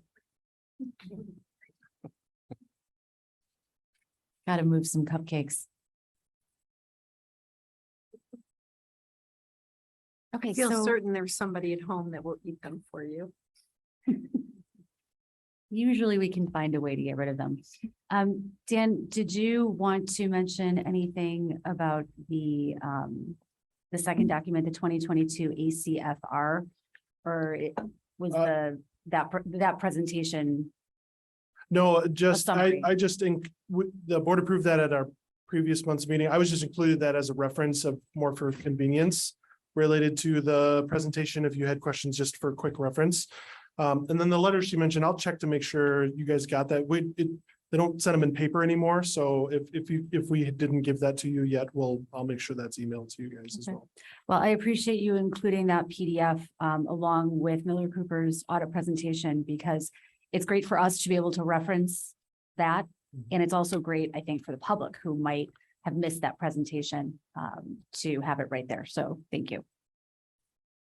Okay. If we have any other questions, now is the time.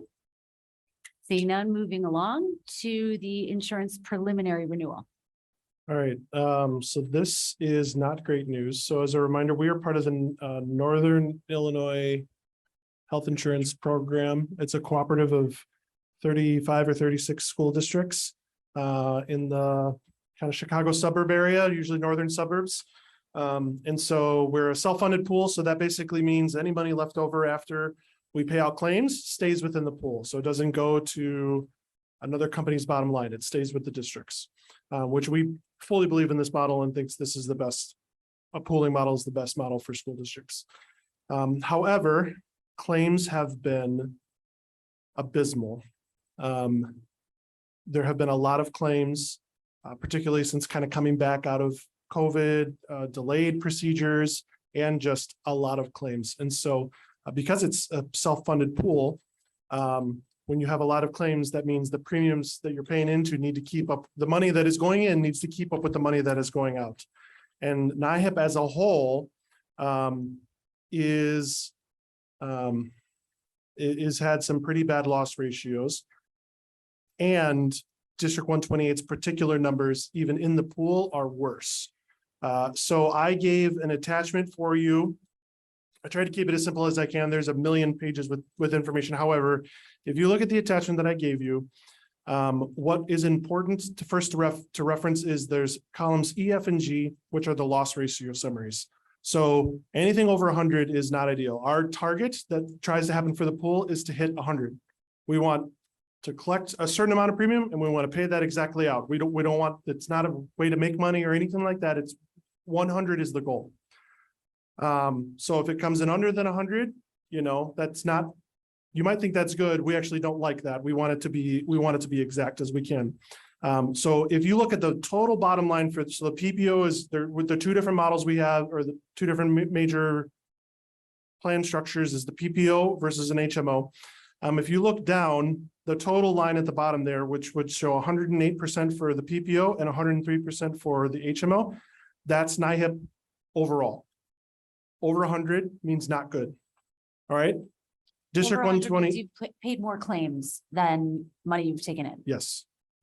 Now, I mean, NIHIP has its own financial structure with fund balance to, pay up, there's financial strength in NIHIP to account for these things. But it's not desirable moving forward.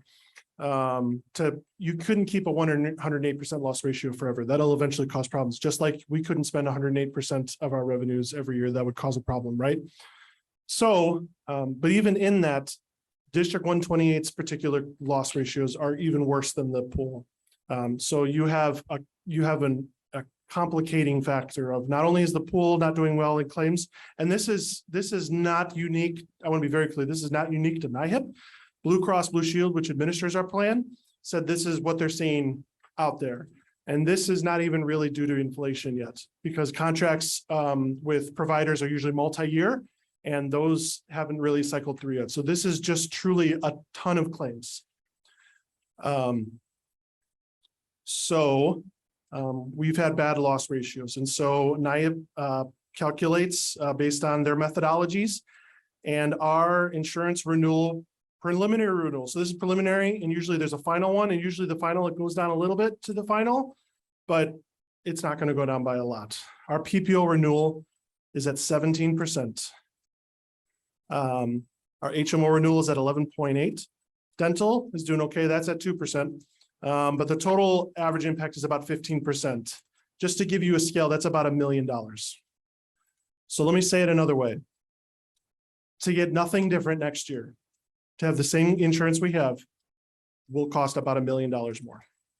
Like that. So that's the worst renewal I have ever seen in my career. But it's not unique to us. Like the whole pool is experiencing this problem too. It happens to be a little bit more exaggerated for us because our losses have been more than the average in the pool. So I wanted to share that information with you, not to scare you or anything, but just to inform you. This is built into my projections, which we'll get to that. So this is not ideal. It probably will improve a little bit to the final, but it's not going to go to 5 or anything like that. It's for sure going to be double digits. The question is it 15 or is it maybe 14? That's really what we're probably looking at.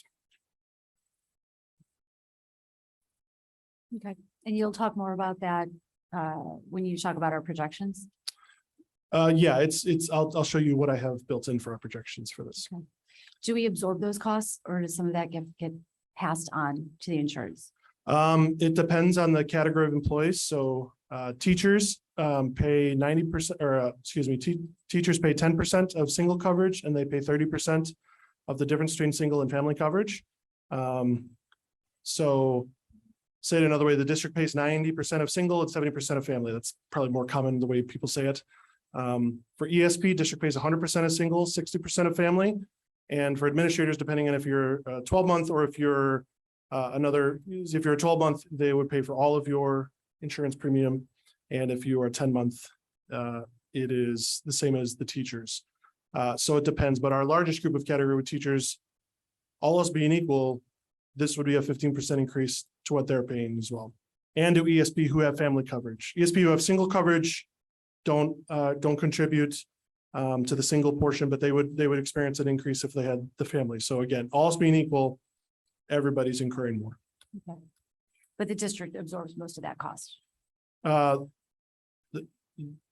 district pays the majority of the premium. Yes, yeah, they do pay majority of the premium. Because it's a percentage increase on the total premium, it is a proportional increase. So it'll be a 15% increase on the district's cost. It'll be a 15% increase on an employee's cost for if they do have contributions. I don't want to waste time, but is there a chance this is because people didn't get procedures done during COVID and this is really just a ripple effect? That is part of it. However, the sense that we're getting is they feel that wave should have already died down by passed. now. So this is But there are preventative things that probably could have been caught during COVID that are now turning into Right.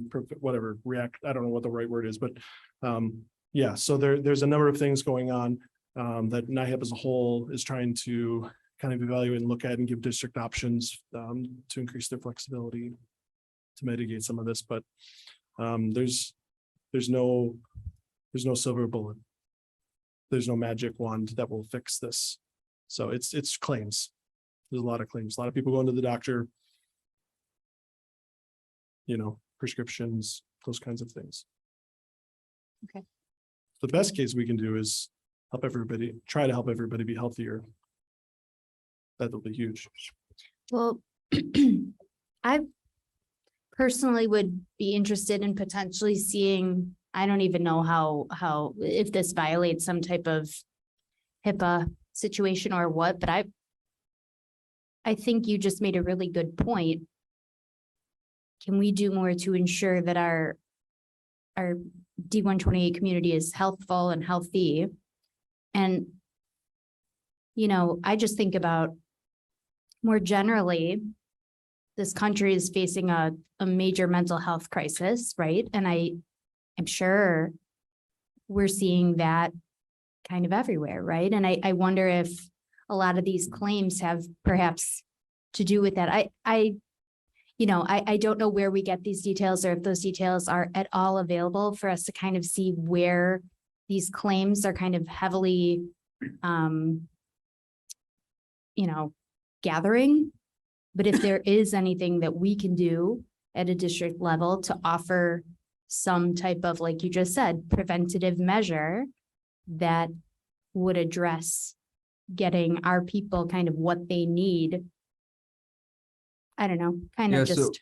So a couple curious. things maybe, outside of our insurance, we also pay for an employee assistance program, Right. which is not that expensive to the district as a whole for 420 employees. And so one of our things is to keep educating our staff on what is available through the employee assistance program. Whether, again, it could be just everyday items. They need to contact, a lawyer about something in their personal life. They need to find a dog sitter nearby.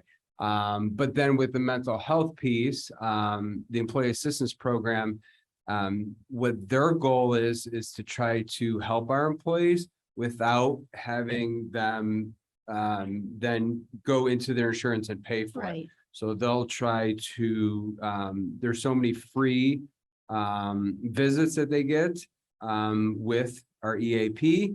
And then from there, EAP will work with them on getting them into the proper services through using our insurance. So again, they're trying to save costs on the front end by not getting, having them to use the insurance, but if they are, that they're going into the proper services. So there's that one piece of it. The other piece is there is preventative parts in Blue Cross Blue Shield that I think there's a lot of things our insurance that staff is not aware of or what's available to them on some of the wellness pieces of that. And so I think we need to do a better job of educating what is available. And then at the same time, when somebody does need services, that they're utilizing, the right services, whether it's, going to the doctors in network and not paying out of network. So that's costing them more, which is costing us more, or do they even have the right insurance for who they are and who their family is? So there are some things I think, we've talked to, our provider about as we go into our open enrollment. So our open enrollment for staff is in May, and so the way our insurance works is it's September 1 start date on new insurance.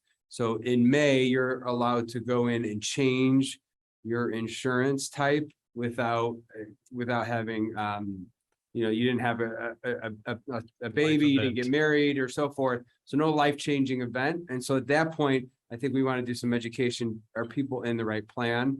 And, getting the right services. I think there's some things with also prescription and so forth. So if we can do that, that could help, I think, down the road. So yeah, I think I mean, to your point, I think there's a lot of things that are contributing to, the higher costs. Again, it's higher costs to our staff, higher cost to the district, and then as Dan says, it's higher cost to NIHIP, which so you're kind of balancing all of that.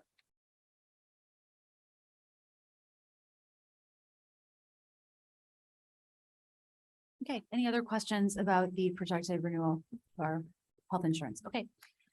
Moving on, we are going to discuss the bid approval for the Vernon Hills High School roofing.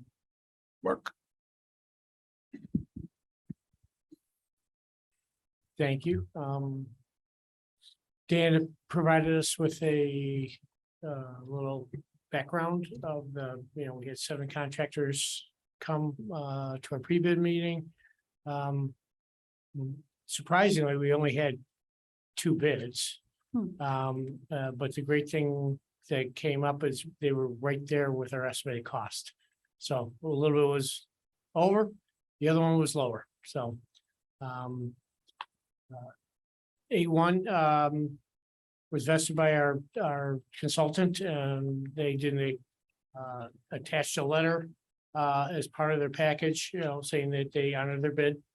There are some contingencies in the project, so there's a possibility if we don't need the money, we will be a little bit less on the contract. So we'll be bringing that to the board for approval this month. Does anybody have any questions on it? And that's summer work that's gonna happen? Yeah, it'd be summer work at Vernon Hills, yes. And just to give you a scope, so I also included the whole list for the summer projects to kind of see how we're tracking. Last month, when we gave you a price, we were trending over the 4 million that we had kind of thought, and now with bids coming in, we're trending a bit under. So that's positive news. We still have some more that are still coming. So one example would be we will have at the February meeting the bid opening or the bid approval for the Vernon Hills roadway. That bid opening is not until Friday. This Friday. This Friday, so we obviously don't have that to give you now. But assuming the bids come in favorably, we'll bring that for approval at the February board meeting. So. Yeah, we also, this Friday, we'll have a bid for the asbestos abatement in conjunction with our washroom remodel, but we won't bring that till we open our bids in March for the washroom remodel. For Libertyville High School For bathrooms? Libertyville High School bathrooms, yes. Is that also including the water fountains? There's 2 water fountains in that project. They're the ones right outside that bathroom. The ones right outside the bathroom. Are they on the first floor or second floor? One is on the second floor, one's on the first floor. Okay. The reason I ask is we've had some concerned constituents reach out to the board about there being a lack of any working water fountains on the second floor. So I actually, so I have some information for you that, if you'd like to discuss it now, I can. That would be great. And, Sure. I don't want to do anything that circumvents the natural process that you've put in place because you've worked so hard to develop a list of capital projects and a matrix to consider which ones to prioritize, because we want to do all of them, but we have to be very deliberate and thoughtful about how we proceed. Mhm. And when people have asked me about the water fountains, I've said it's absolutely on our radar, but it's not a matter of just purchasing new water fountains. So if you could discuss that, go into it a little bit more and why we can't just buy some new water fountains and have them installed, I think that would be very helpful. Oh, okay, yeah, great. So just in a common area for the hallway water fountains, on the second floor, we have, let me find my thing I sent out, oops. Wrong email. So on the second floor, we had a total of we had the second floor, we have 5 locations that have a single water fountain. And we have 2 locations with double water fountains. So there's 9 fountains available on the second floor. And there's one that's presently not in service. And that one that's not in service just happens to be the one next to the washrooms that we're remodeling. That is a newer unit. It was disconnected during the investigation of the pipe deterioration. I believe we can get that hooked back up. I sent an email out to our B&G staff. I believe we should be able to get that hooked back up and get that one operational. But compared to the first floor, obviously the first floor is a bigger footprint. There's 10 locations that have a single fountain on the first floor and 5 locations that have double fountains. So of the 20 fountains available on the first floor, 3 are not in service. So overall in the building, there's 4 water fountains that aren't in service at this time. But that's, And those are in just hallway water fountains. yeah, that, I was just gonna clarify. There are more water fountains in the building. You Okay. just to be clear, before this meeting, you walked the building. I you walked the building corridors. quickly, just I had enough and time just to, and look at the hallway ones. There's water fountains in locker rooms, there's one, in different areas. I did include the cafeteria on the first floor. In that number, there's 2 in the cafeteria, both are operational, both have bottle fill, so. Are the ones in the locker rooms functioning? I didn't get a chance to, like I said, all I did was a common area, so I'm not sure. It's no problem. We did Okay. not discuss this before the meeting, so the fact that you didn't have a chance to do that is totally fine. We did not ask for that information, so it's Dan no told problem. me the situation, so I got out and I was able, at least I could do the hallways. I know I could do that analysis.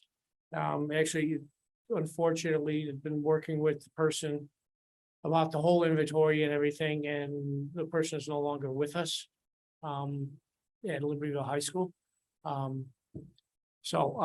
Moving forward, gonna step up and we'll come up with a final plan as as far as water fountain replacement project for the summer. That'd be great. And the So reason one it of the has to big- happen in the summer and we can't just start doing it during school is because Well, because a lot of these locations have asbestos contained behind the walls. and if So we that's- remove a water fountain and know that there is the potential for asbestos removal, that whole area has to be closed off, That area correct? has to be closed out. So, I mean, if we take a fountain off the wall and you see it, as long as you don't disturb the asbestos, you're fine. But it's when you want to open a wall, now we have to do the preparation just in case, so you don't want any accidents to happen, so. So if you had So- to make any adjustments to the plumbing, you would disturb the asbestos. Correct, yes. There's a possibility, yeah, that you could do that, so depending on where you're, if you're fixing the drain.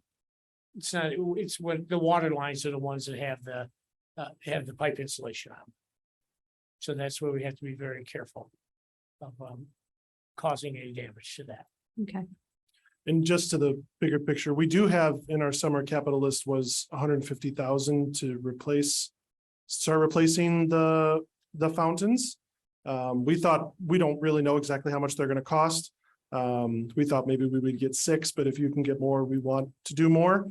That was just kind of a placeholder for us. And as he said, that was something Ron was working on. And so we're trying to figure out kind of where that was, so we can figure out how to move forward. Another thing that really is a driving factor also is getting up to code where there's a single fountain location. I've been told by our architect in that, so I need to verify exactly if it is true that even if you have a single unit, you have to put in a double unit. So there's locations where there's single units that you can't fit 2 units.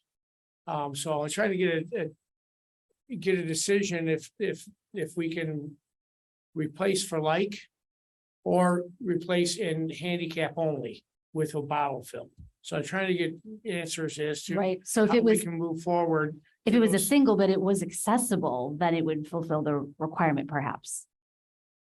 That's what, but I was been told that they believe it is even if you're replacing one, you have to install two. One has to be a standard height and the other one has to be a handicap. So I'm trying to get the final.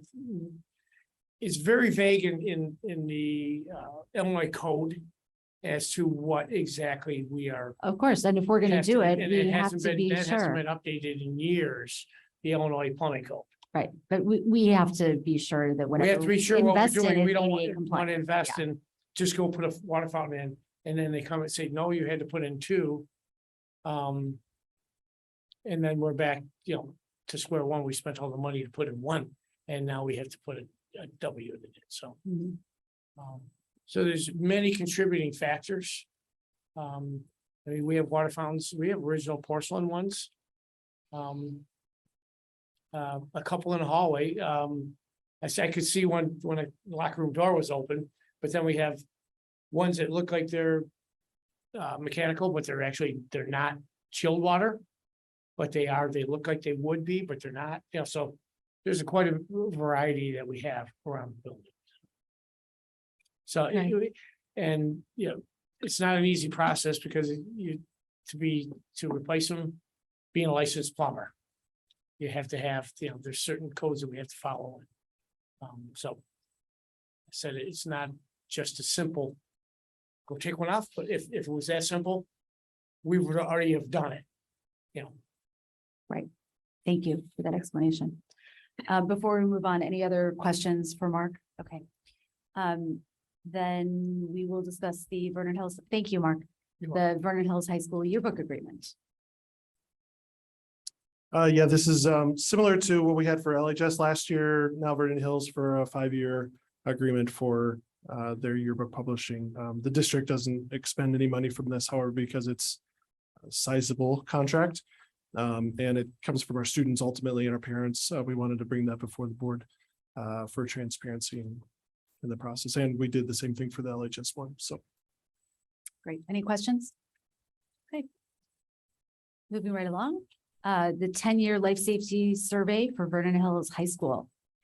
Yeah, so this is, every 10 years, required to do, basically a check, with an architect to check our building and how does that comply with, health, life, safety codes.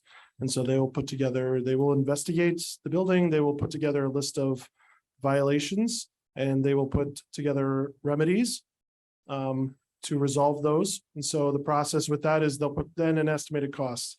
And then the way that process goes, it goes for board approval, and then it goes to the ROE for approval, and then it goes to ISB for approval. At each stage of approval, things can get modified or taken off. Nothing gets added, but things can get taken off. The other thing that I would say is that estimated costs in there usually are the most expensive option. So for example, you may have, just pick some violation. There could be many remedies to fixing it, right? Like you could have a very expensive option, you could have a very simple option. There's a lot of freedom in terms of how does a district resolve a violation. But so I guess what I'm saying is the violations are there, those are real. The estimated costs associated with those are not necessarily there. They're not necessarily that high. Priority A1s are things that have to be resolved within 1 year of the approval. Item B, priority B are things that are within 3 years, 5 years? 5 years. 5 years, thank you, sorry. I'm only reading what you yeah. gave us in the packet. No, I know, that was like 3 days ago, so it's like forever. And then priority C are only recommended things, they're not required. So it's a little weird and counterintuitive to feel that there's a recommended thing that would show up. It feels like those should be not recommended, but they are. So the architect has put that together. I tried to give you the list, and then I try to the ISB or this is through the state's reporting system.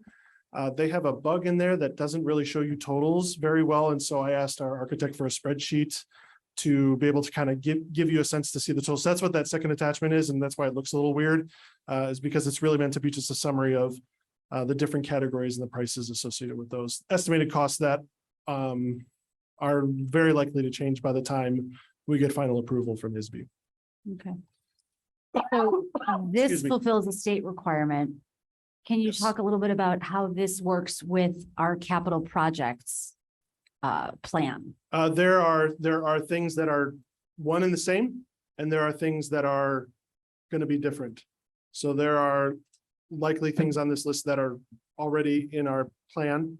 And there are things that would not necessarily be in our plan. So it's So if not, there are things that are not currently on our plan, could the state require us to do them and therefore force it onto our plan? I mean, the priority A's, you have to do, those are not negotiable. You have to do them, especially in the first year. Priority B, you have to do as well. And then what's supposed to happen is after that's all done, the architect confirms that it's all done, and then you file yep, we're all done with the state.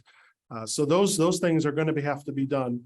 If you look at the list, a lot of the things are there's not a lot of dollars attached to them, and so a lot of these things are gonna get resolved. And actually, probably this point might have already been resolved at the building level in the department. Like it doesn't require capital money. It's not a very big project to resolve some of these items. Some are a little bit bigger. But we kind of have to wait, but we really do need to wait for the ROE to look, because the ROE will look through this list in detail, and I have no idea what ISB does, but I mean, they're supposed to look through this list as well. So what do we as a board do with this? the board approves the 10-year life safety report, which is the list of violations. So it's the intention is transparency and informed transparency, that the school code is just pretty clear, like every 10 years, you have to do this, the board approves it, then the ROE approves it. And so it has to go before the board and be presented. And I have to put in the dates that it went before the board, like kind of like how we've done the state maintenance grants.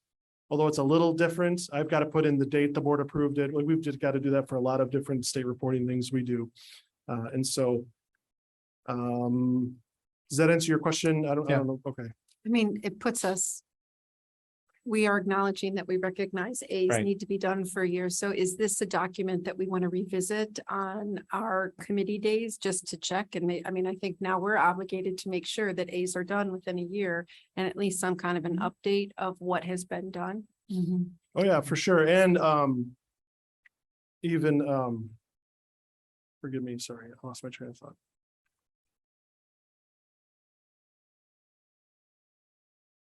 We also have to report to the state that these are done as well. And I'm sorry, I lost my other thought. While you think of your thought, so you gave us the updated chart. It's called the D128 Vernon Hills 10-year LS survey updated. There's under category A, which has to be done in a year. There's a $2,000 architectural. Is that what that is? Yeah, so this is similar to when we do, when we do projects. So for example, the roofing project we just did, you have the contractor costs and then you have the design costs. What they're showing is, and what they have to disclose is, here's the cost that we think it needs to fix it, and here's probably the design costs that are going to be incurred by the architect to help you resolve them. Got it. So the MEP, what does that stand for?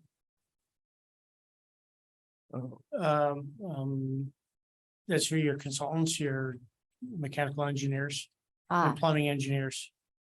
mechanical, electrical, plumbing.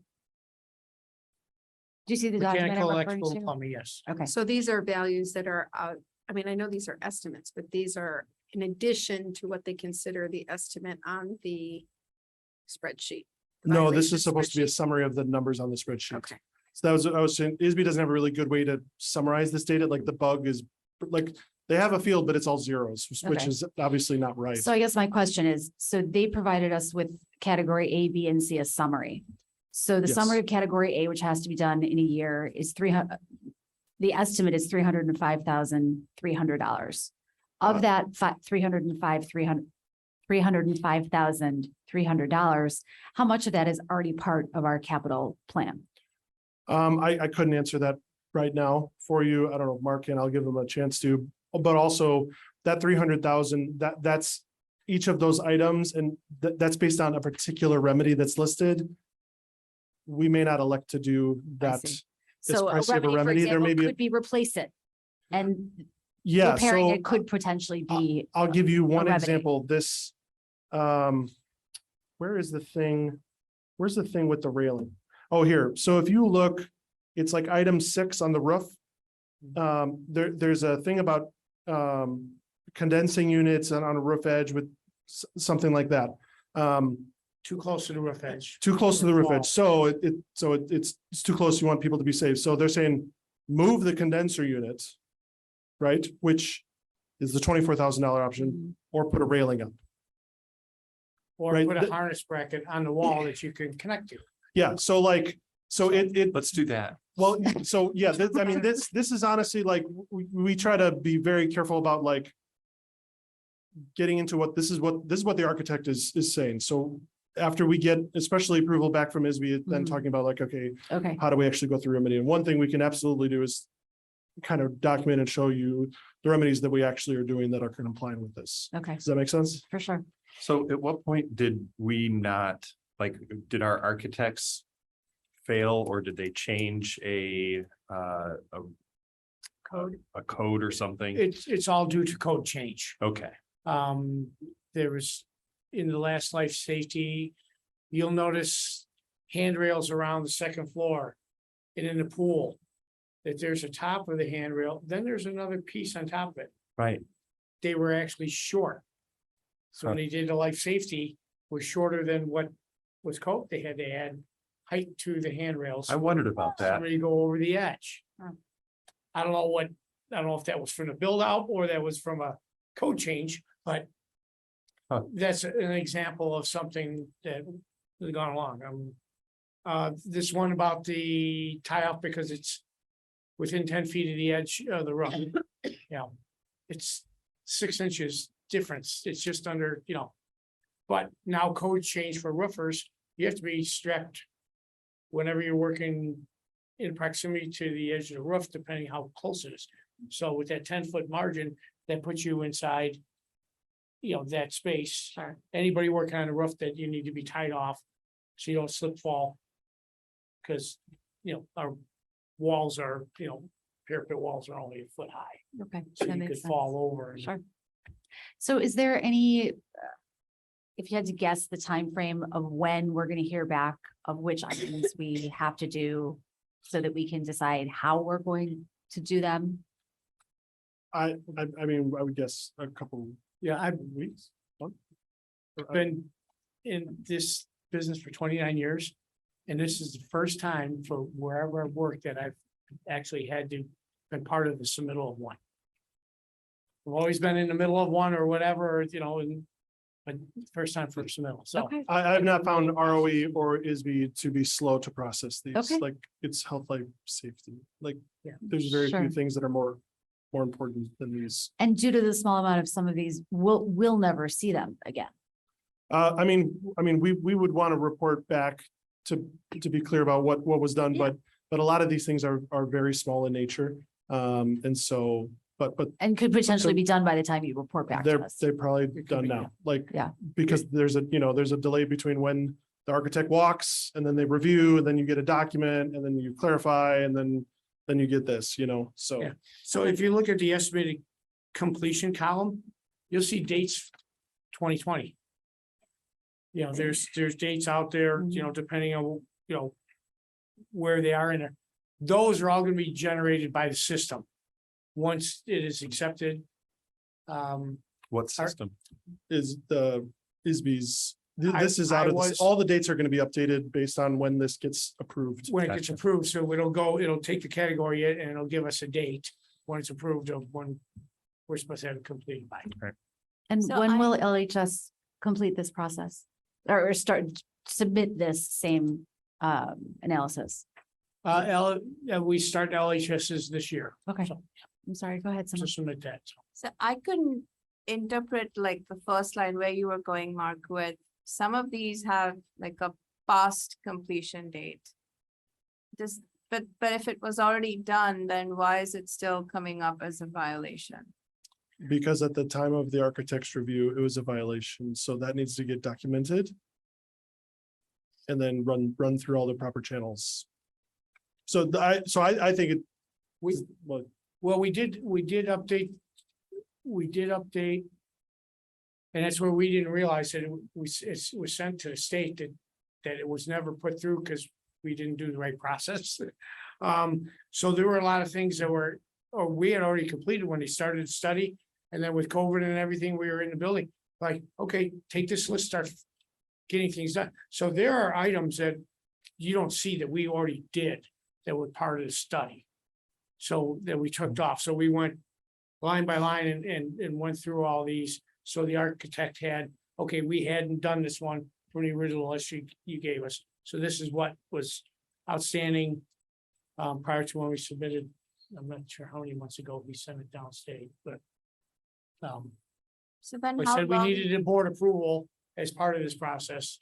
That wasn't, I wasn't aware of it. so then how long did this study take?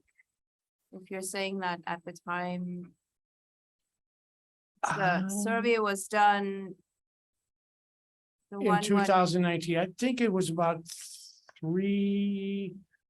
They walked the building, they did everything, they looked for the violations. I think it was a 3-month, at least a 3-month process before the first report came out. When they started with it, and then we went for the review and everything, and then, COVID had started and we were in the middle of that, so. Okay. And you saw that it was begun in 2019, but COVID put the process on hold. Yep. So going forward, it might be a little more Yeah, timely. So as I said, we had staff in the building, we were doing things, so we started taking care of items that were on the list on the A part of the list. Sure, because there was no students in the building, so Mhm. at least for part of that time, so you were able to get some work done. Correct. Yes. Yeah. Okay, great. Thank you. Any other questions about that 10-year life safety survey? No, but I am relieved. Because that looked really expensive when I was running through there, just adding up numbers in my head. Did your heart stop like mine did when you Oh got my to that goodness. $1.8 million Yeah. item? Yeah. It took me a minute to regain my bearings. So Yeah. thanks for clarifying. Yeah. Okay. The 5-year financial projections, which is always an excellent topic. I felt like we just did this and it was last March already. I had to look back to see, didn't we just have this? No, we didn't. It was last March. Yeah, well, let me. Sorry, I was too invested in that conversation. I did not put the thing up. Let me get this up. And I will run through this as efficiently as I can. Oop, not that. That. I didn't forget Eli. Hold on.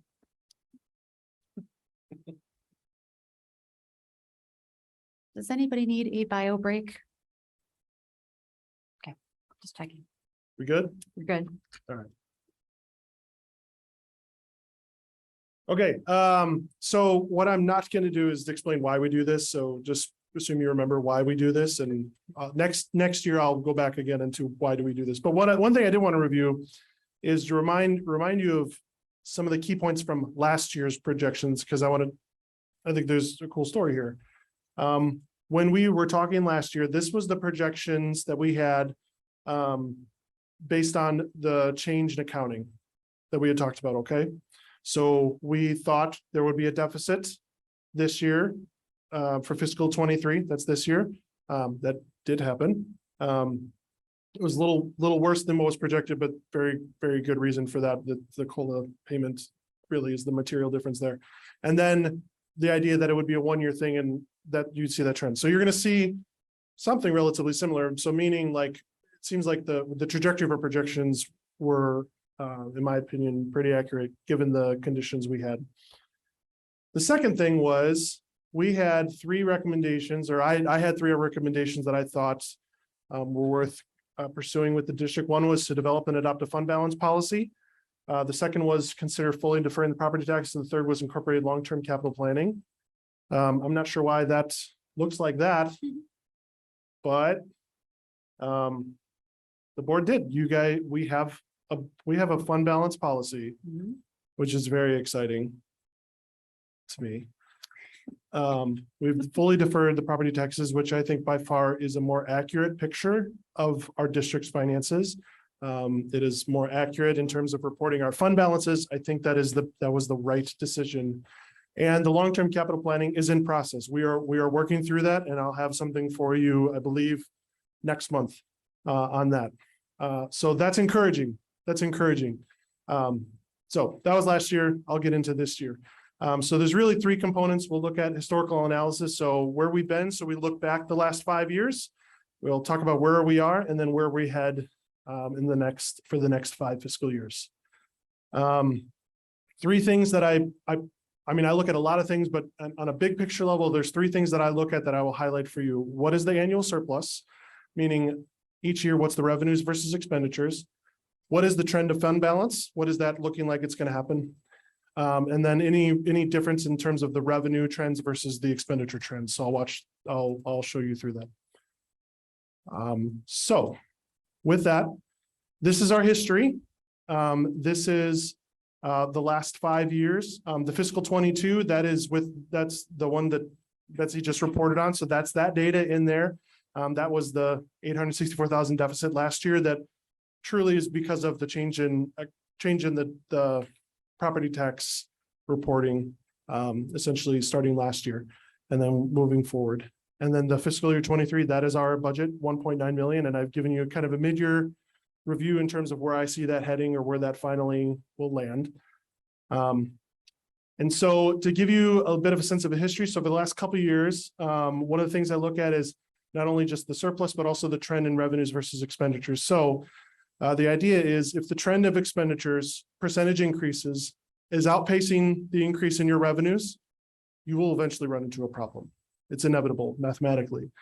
And so the last 3 years, we have seen expenditures trend faster than our change in revenues. So I'll just pause. You can see 21, you can see 22, and then our budget for this year was 23.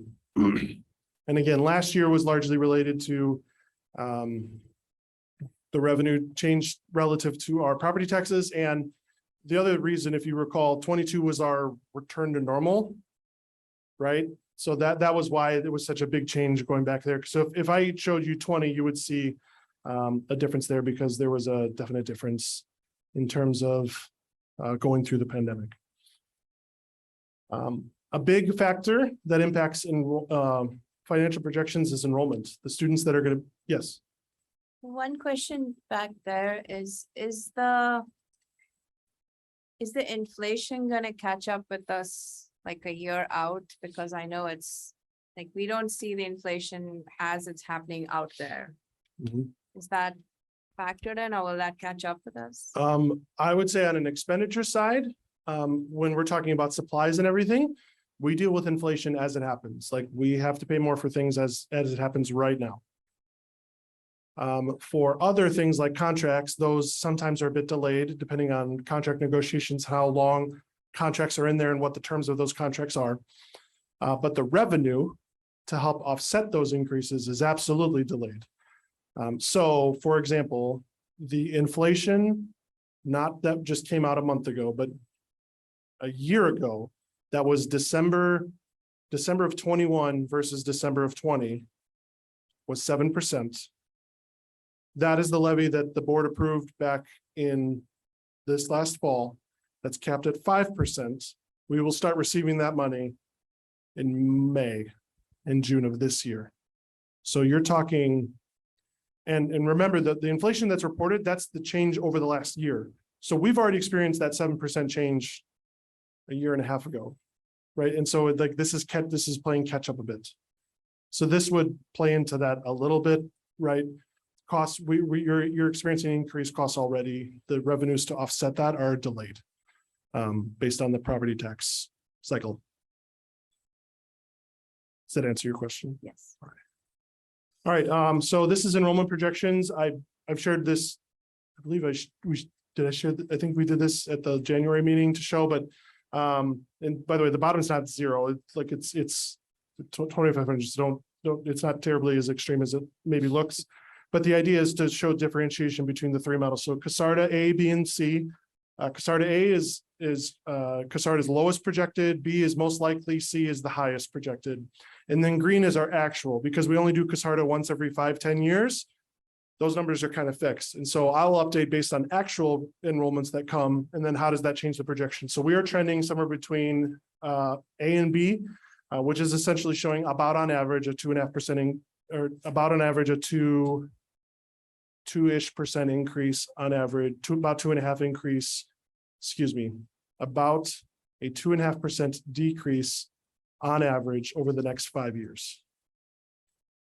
Did I say that right? Yeah. Okay. So that will impact revenues, that'll impact other things in this, in the projections.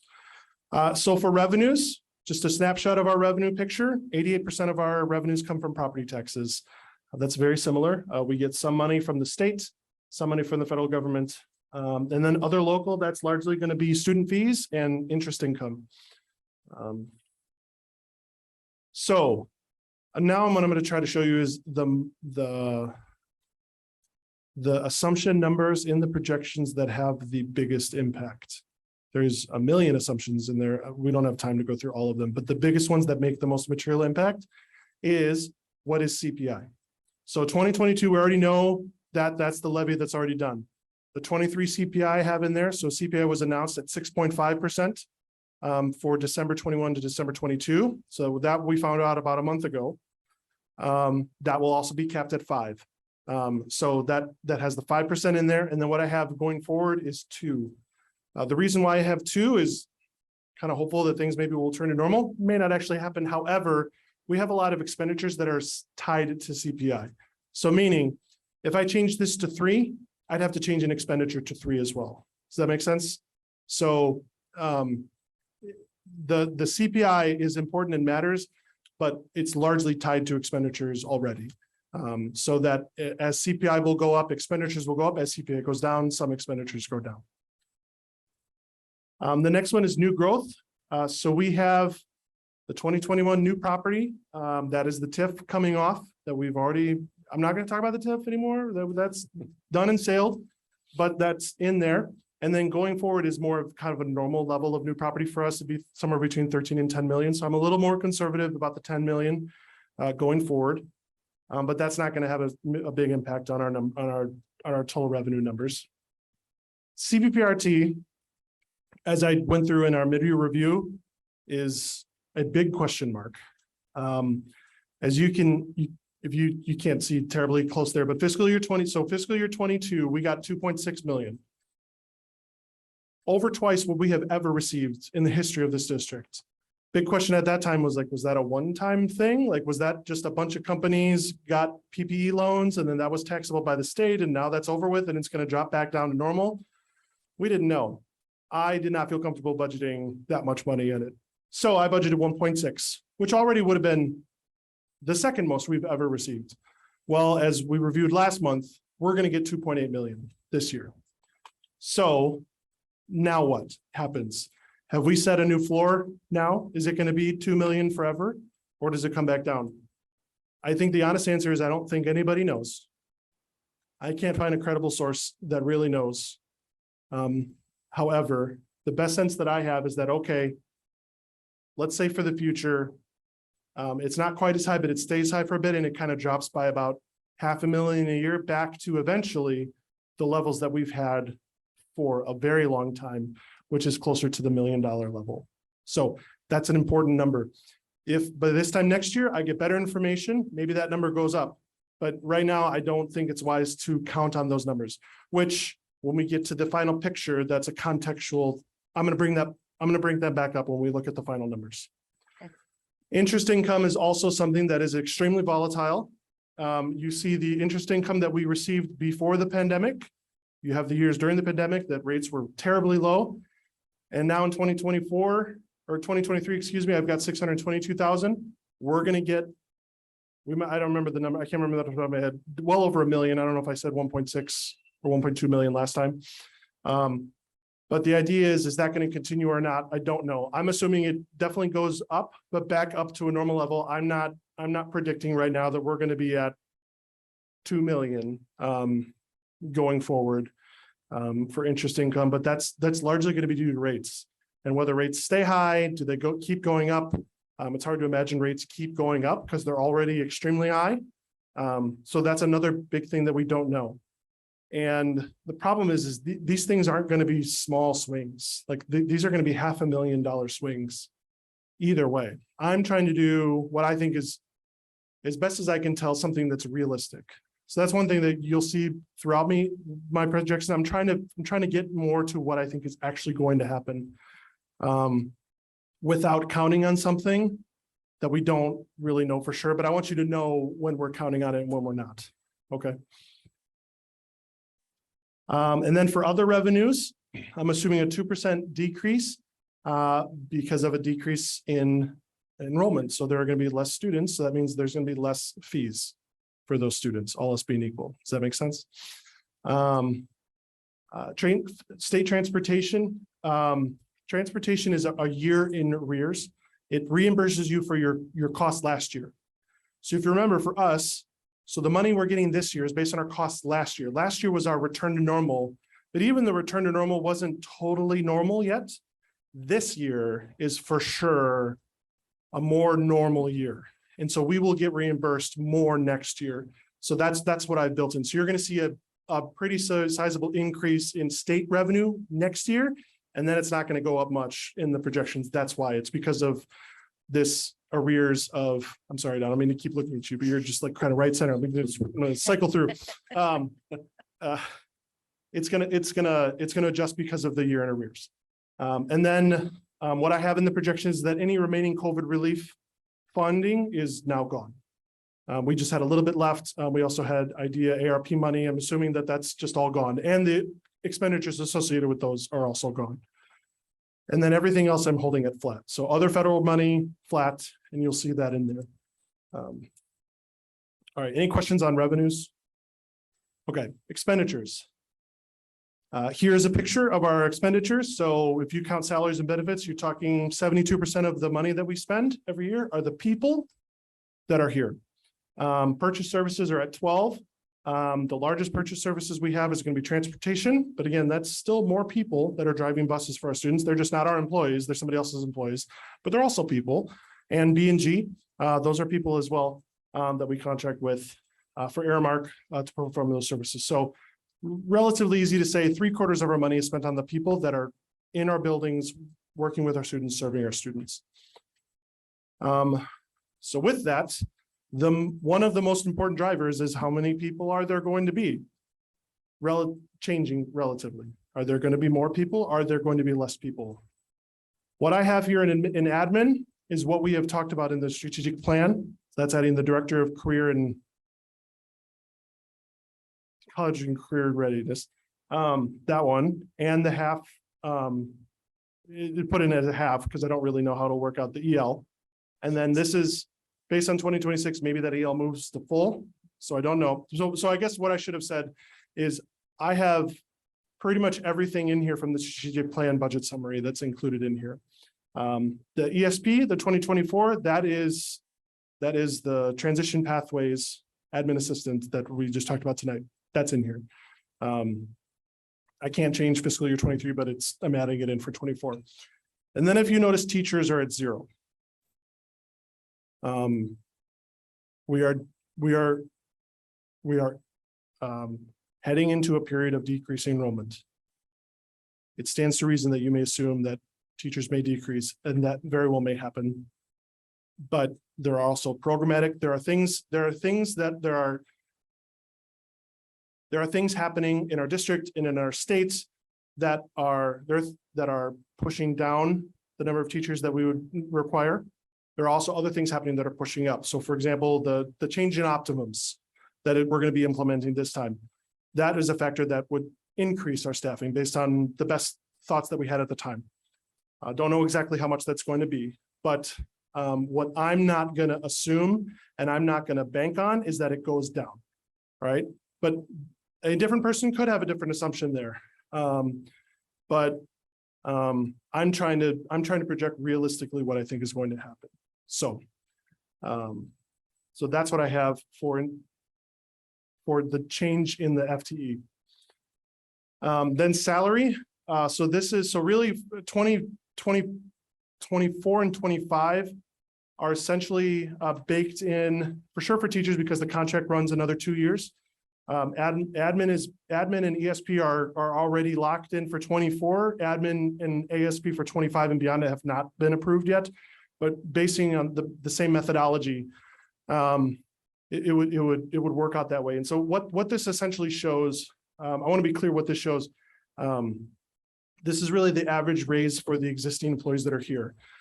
So for teachers, for example, so like, let's talk next year. The way this, so we have teachers that are on the salary schedule. We have teachers that are on longevity. We have teachers that are in the retirement track. Teachers that are on the salary schedule will get a 5% raise by the contract. Teachers on longevity and teachers in the retirement track are going to be 3. So that blend of 5 for 2/3 of our staff that's on the salary schedule and 3 for the other third that's not on the salary schedule will blend to 4.3. And then what we do is, and then what we do is, and the problem is for the admin and ESP, this was decided a year earlier, based on a blend of the numbers. But for admin, for example, admin are similar. There are some admin that are based on the teachers. So there are some admin that are tied to the salary schedule. So we have some admin that will get 5. We have some admin that will get 3.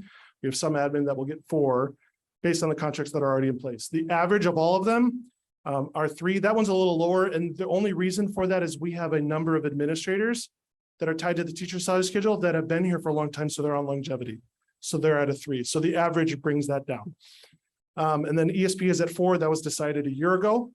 And the intention for that is kind of a blend to have similar numbers at the end of the day. So I'm carrying over that same methodology for 25, and then 26 and 27 and 28 beyond, those are all tied to CPI, meaning if CPI is 3, that would change all these numbers based on my projections. All right. Medical insurance. So this is back to the preliminary rule note we talked about in NIHIP. I've got 15% in there. Maybe it's 14. It's not going to be 10.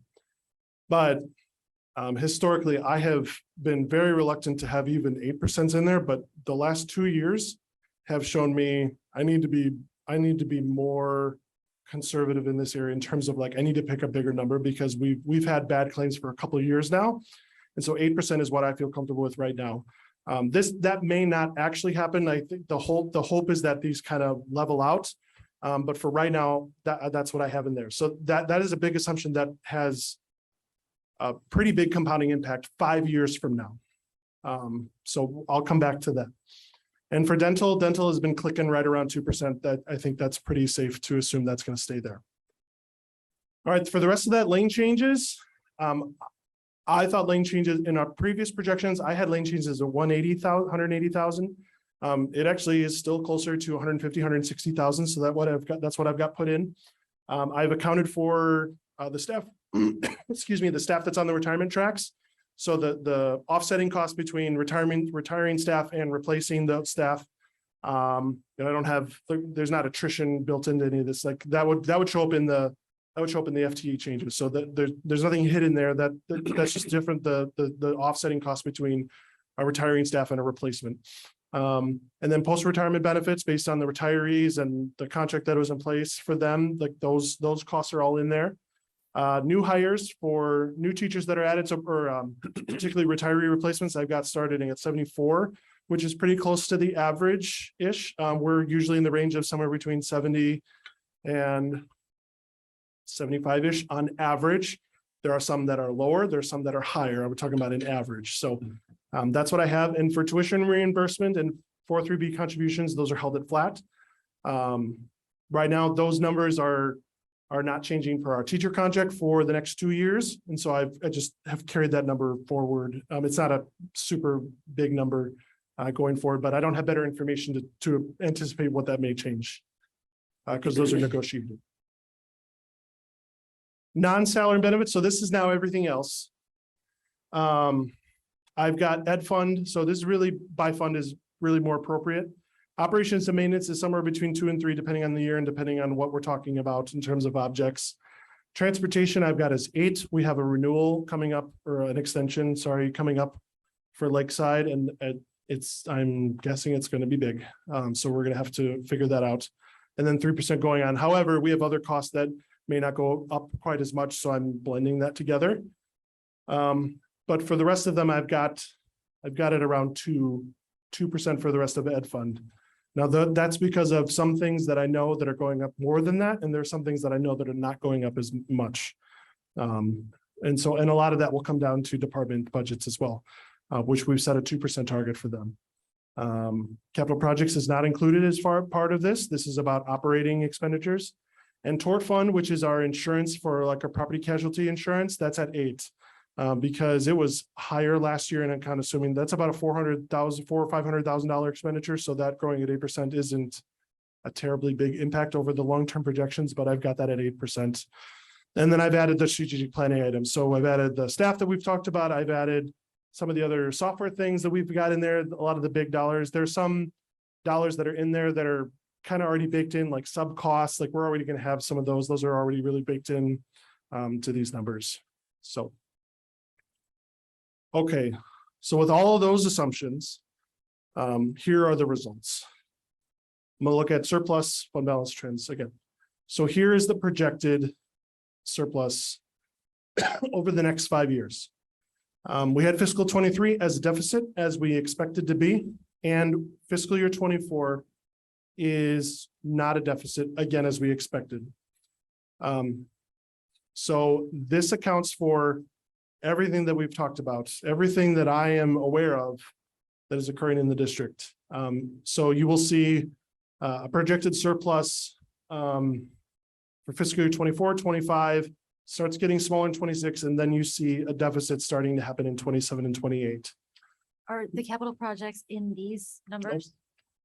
Nope, this is about annual surplus. So this is annual money in, annual money out. Capital fund projects, and this is not summer capital, like summer capital is in there. So the 4 million, that's in there. This is like the capital project prioritization that we're talking about. So that's the multi-million-dollar projects. Those are not included in this. But again, that because those are one-time expenditures, that wouldn't be appropriate to have here yet. This is for you to see just to run this district. This is what the projections are. So you can see starting in fiscal year 27, it is trending towards a deficit, and then it increases a bit in 2028. What I would say, my personal opinion, is you lose about a 20% confidence for each year you're out. Which is what I'm saying is I don't really look at year 5. There is a lot of, I can change one number a tiny bit that changes everything in 5 years from now because it's compounding. So I don't think that 1 million is likely. If this time next year we sit and look, and then now in year 4 it's showing it, now it's a little more meaningful to me, right? But we're not there. So what I'm saying to you is my best sense is for the next 3 years, I believe that we have full ability to operate with what we've intended to, with everything that we've talked about, to be able to operate. So the first question is like, are we deficit spending next year? No. Are we deficit spending in the next 2 years? My projection is no, based on everything that I'm aware of. And then there does show a small, you got to remember this, we're $100 million organization. So $1 million is a lot of money. It is a lot of money to me, but you're talking it's a 1% on a $100 million budget. Okay, so you have to kind of remember the scale of our organization is at play here too. So what I'm saying is even a $500,000 deficit is not a big deficit on $100 million. If it's growing though, that's more of a concern, but we're years away from that at this point. Okay, now the second thing we look at is the percentage of fund balance to expenditures. So and even part of the financial profile score will look at the fund balance percentage. So mathematically, if your expenditures increase every year, to keep the same percentage fund balance, your fund balance has to increase each year by that same rate. Otherwise, you start losing strength. And what I'm saying is for the next 3 years, so this is projected, the next 3 years, it's staying at, you see, it's at 37, staying at 37. I think that is positive. Last year, it was trending down, and I said that's not a wise trajectory for us to be on. This I feel much more comfortable with. However, you do see that dip down because a deficit can very quickly erode your fund balance if not addressed. So, but again, that is years away, that there's a lot of things that can happen. So meaning, if it turns out CPPRT does stay at 2 million, this doesn't matter anymore. Does that make sense? If interest income is really like 1.5 million, not $1 million, this is not going to happen, right? If insurance is actually 5% rather than 8%, this is not going to happen, right? But there's also things that maybe I put 2% and it really turns out to be 10. Like there's a lot of things we don't know. And I guess a lot of things can happen in 5 years that could change everything, right? So my best sense is for the next 3 years, that's where you have the highest degree of confidence in these numbers. This looks perfectly strong to me. And it still gives a considerable cushion between our fund balance percentage and what the state guideline is for what it should be. Yeah, they don't want to see less than 25. And our own board policy doesn't want to see 25. That's actually why I put 25 as the bottom number here. Which is, thank you for reminding me. I put that there to show. Now, our intention is the gap between the 25 and the 37. That's the cash basically you have to do these capital projects that we're talking about doing, which is why there's more projects to do than there is cash available to do them. So that's why we need to prioritize and figure that out. So that was looking at fund balance, or that was looking at first surplus. And by the way, you can't be zero. If you were at zero every year, that will degrade your financial strength. You have to have at least a little bit of a surplus in order to maintain your strength over time. So then I look at the trend of revenues relative to expenditures. So next year projected revenues up 6.47. That's the CPI getting impacted. That's the state revenue. So 13% increase on state next year. That's transportation catching back up, right? And then it kind of flattens out after that. Federal goes down 19%. That's because of all the other COVID stuff that's still there goes away. And then expenditures increasing at about 3%, 3.33% next year. And that's with everything kind of all wrapped up together. So for the next 2 years, those percentages, those percentages are great in terms of financial strength and sustainability. Then what you start to see is in fiscal 26 going forward, starts to flip a bit. So I don't have a lot of confidence that there's going to be a whole lot of new revenue beyond property taxes, other than CPPRT and interest income, which are big variables. But I'm not anticipating more money from the state. I'm not anticipating more money from the federal government. I would love to be wrong, but I don't think that's a safe bet. And again, those are relatively tied to the expenditures. So over time, that would degrade if that happened. I'm not really worried about 2028 at this point. That's a long way off, and a lot of things can change that impact that years later. So any questions before I go on to recommendations? Okay. So these are my recommendations for the board to consider. This is largely from a financial sustainability, a financial strength standpoint. The first one is to complete the incorporation of long-term financial planning. So we are working on that. We'll have something for you very soon. The next one is, I think for the strength of the organization, you need to be cautious of adding annual operating costs. So we have a surplus, which is good. The first news that I'm always looking for is if we were going to start with a deficit, maybe we have a problem.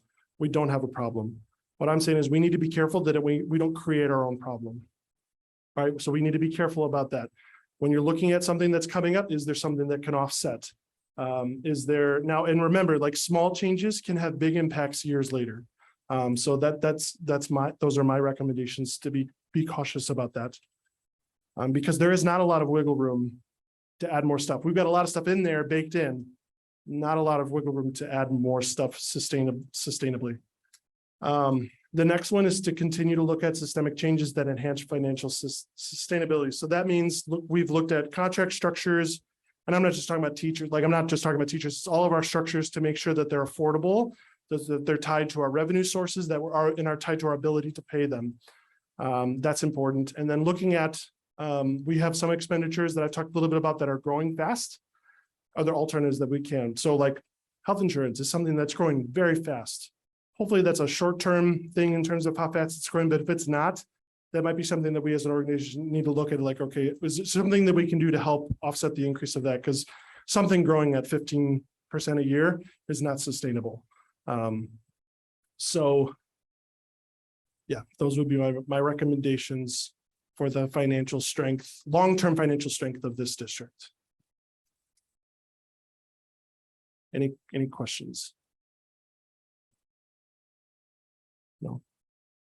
Or I should have said, what questions might you have? The good news is you do such an excellent job each year putting this together and explaining it that I don't have any questions because I understood. Well, I did interrupt you with a couple of questions while you were talking, unfortunately, but I don't have any questions because you did an excellent job of explaining these projections. What questions does anybody else have? I am seeing none. Thank you. I'm actually getting to the point where I understand everything that you're saying, or I think I understand everything that you're saying. Until I get home. Well, the But good that's- news is we It only have, took me, what, 4 years? the good news is we have somebody that we trust Yeah. who every year does a great job educating us. And thank you for the great work you do in putting this together. It is a lot of work. It's a lot of guesswork. Trying to get the best information to make these projections is no small feat. So thank you for doing this. It makes, You're here. it really sets the context for all the decisions that we make. So it is important and it is appreciated. Cool. Okay, moving on to future agenda items. At next month's committee meeting, we are going to have the, as Mark mentioned, bid recommendation for the LHS bathrooms and abatement and a capital outlay priorities presentation. Any other facilities and finance future agenda items that we need to address? We already talked about the water fountains. That was very good information. I don't know when in the future we'll revisit that, but whenever you've had a chance to take a look at it and make recommendations, we'll have that on the agenda. I also saw that the VTurk reached out to us to find out what's going on or to find out if we're going to be part. I'm not going to be able to go to their next meeting. I don't know if that's something you're going to be able to do. Because I think it's next Monday or something. But perhaps an update on where we are there. I know that it's going hand in hand with our capital projects. And one of the things I would like to see is that if we can invest in a capital project that will start paying us back, if we were to put solar in, and we could start realizing some significant savings, and then in the long term, some actual revenue, I would like to push that forward on the projects list. Anything that's going to pay us back. And I don't currently see it on any of our capital project lists, so. Yeah, that factor is a factor in the criteria that in terms of prioritizing it. So like I know, like I'm going to be proposing up to myself, like to go through the process of putting solar on. I'm essentially going to start with the Vernon Hills gym because that was really the prime spot we made it, and kind of let that run through the process and see what happens. Okay. The next meeting is virtually at 6 p.m. on February 21st. So if you can't make it, will you let me know? And I will see if I can put it on my calendar. Okay, any other future agenda items for FNF? Okay, it is 8:24. Our meeting is adjourned. Thank you, everyone.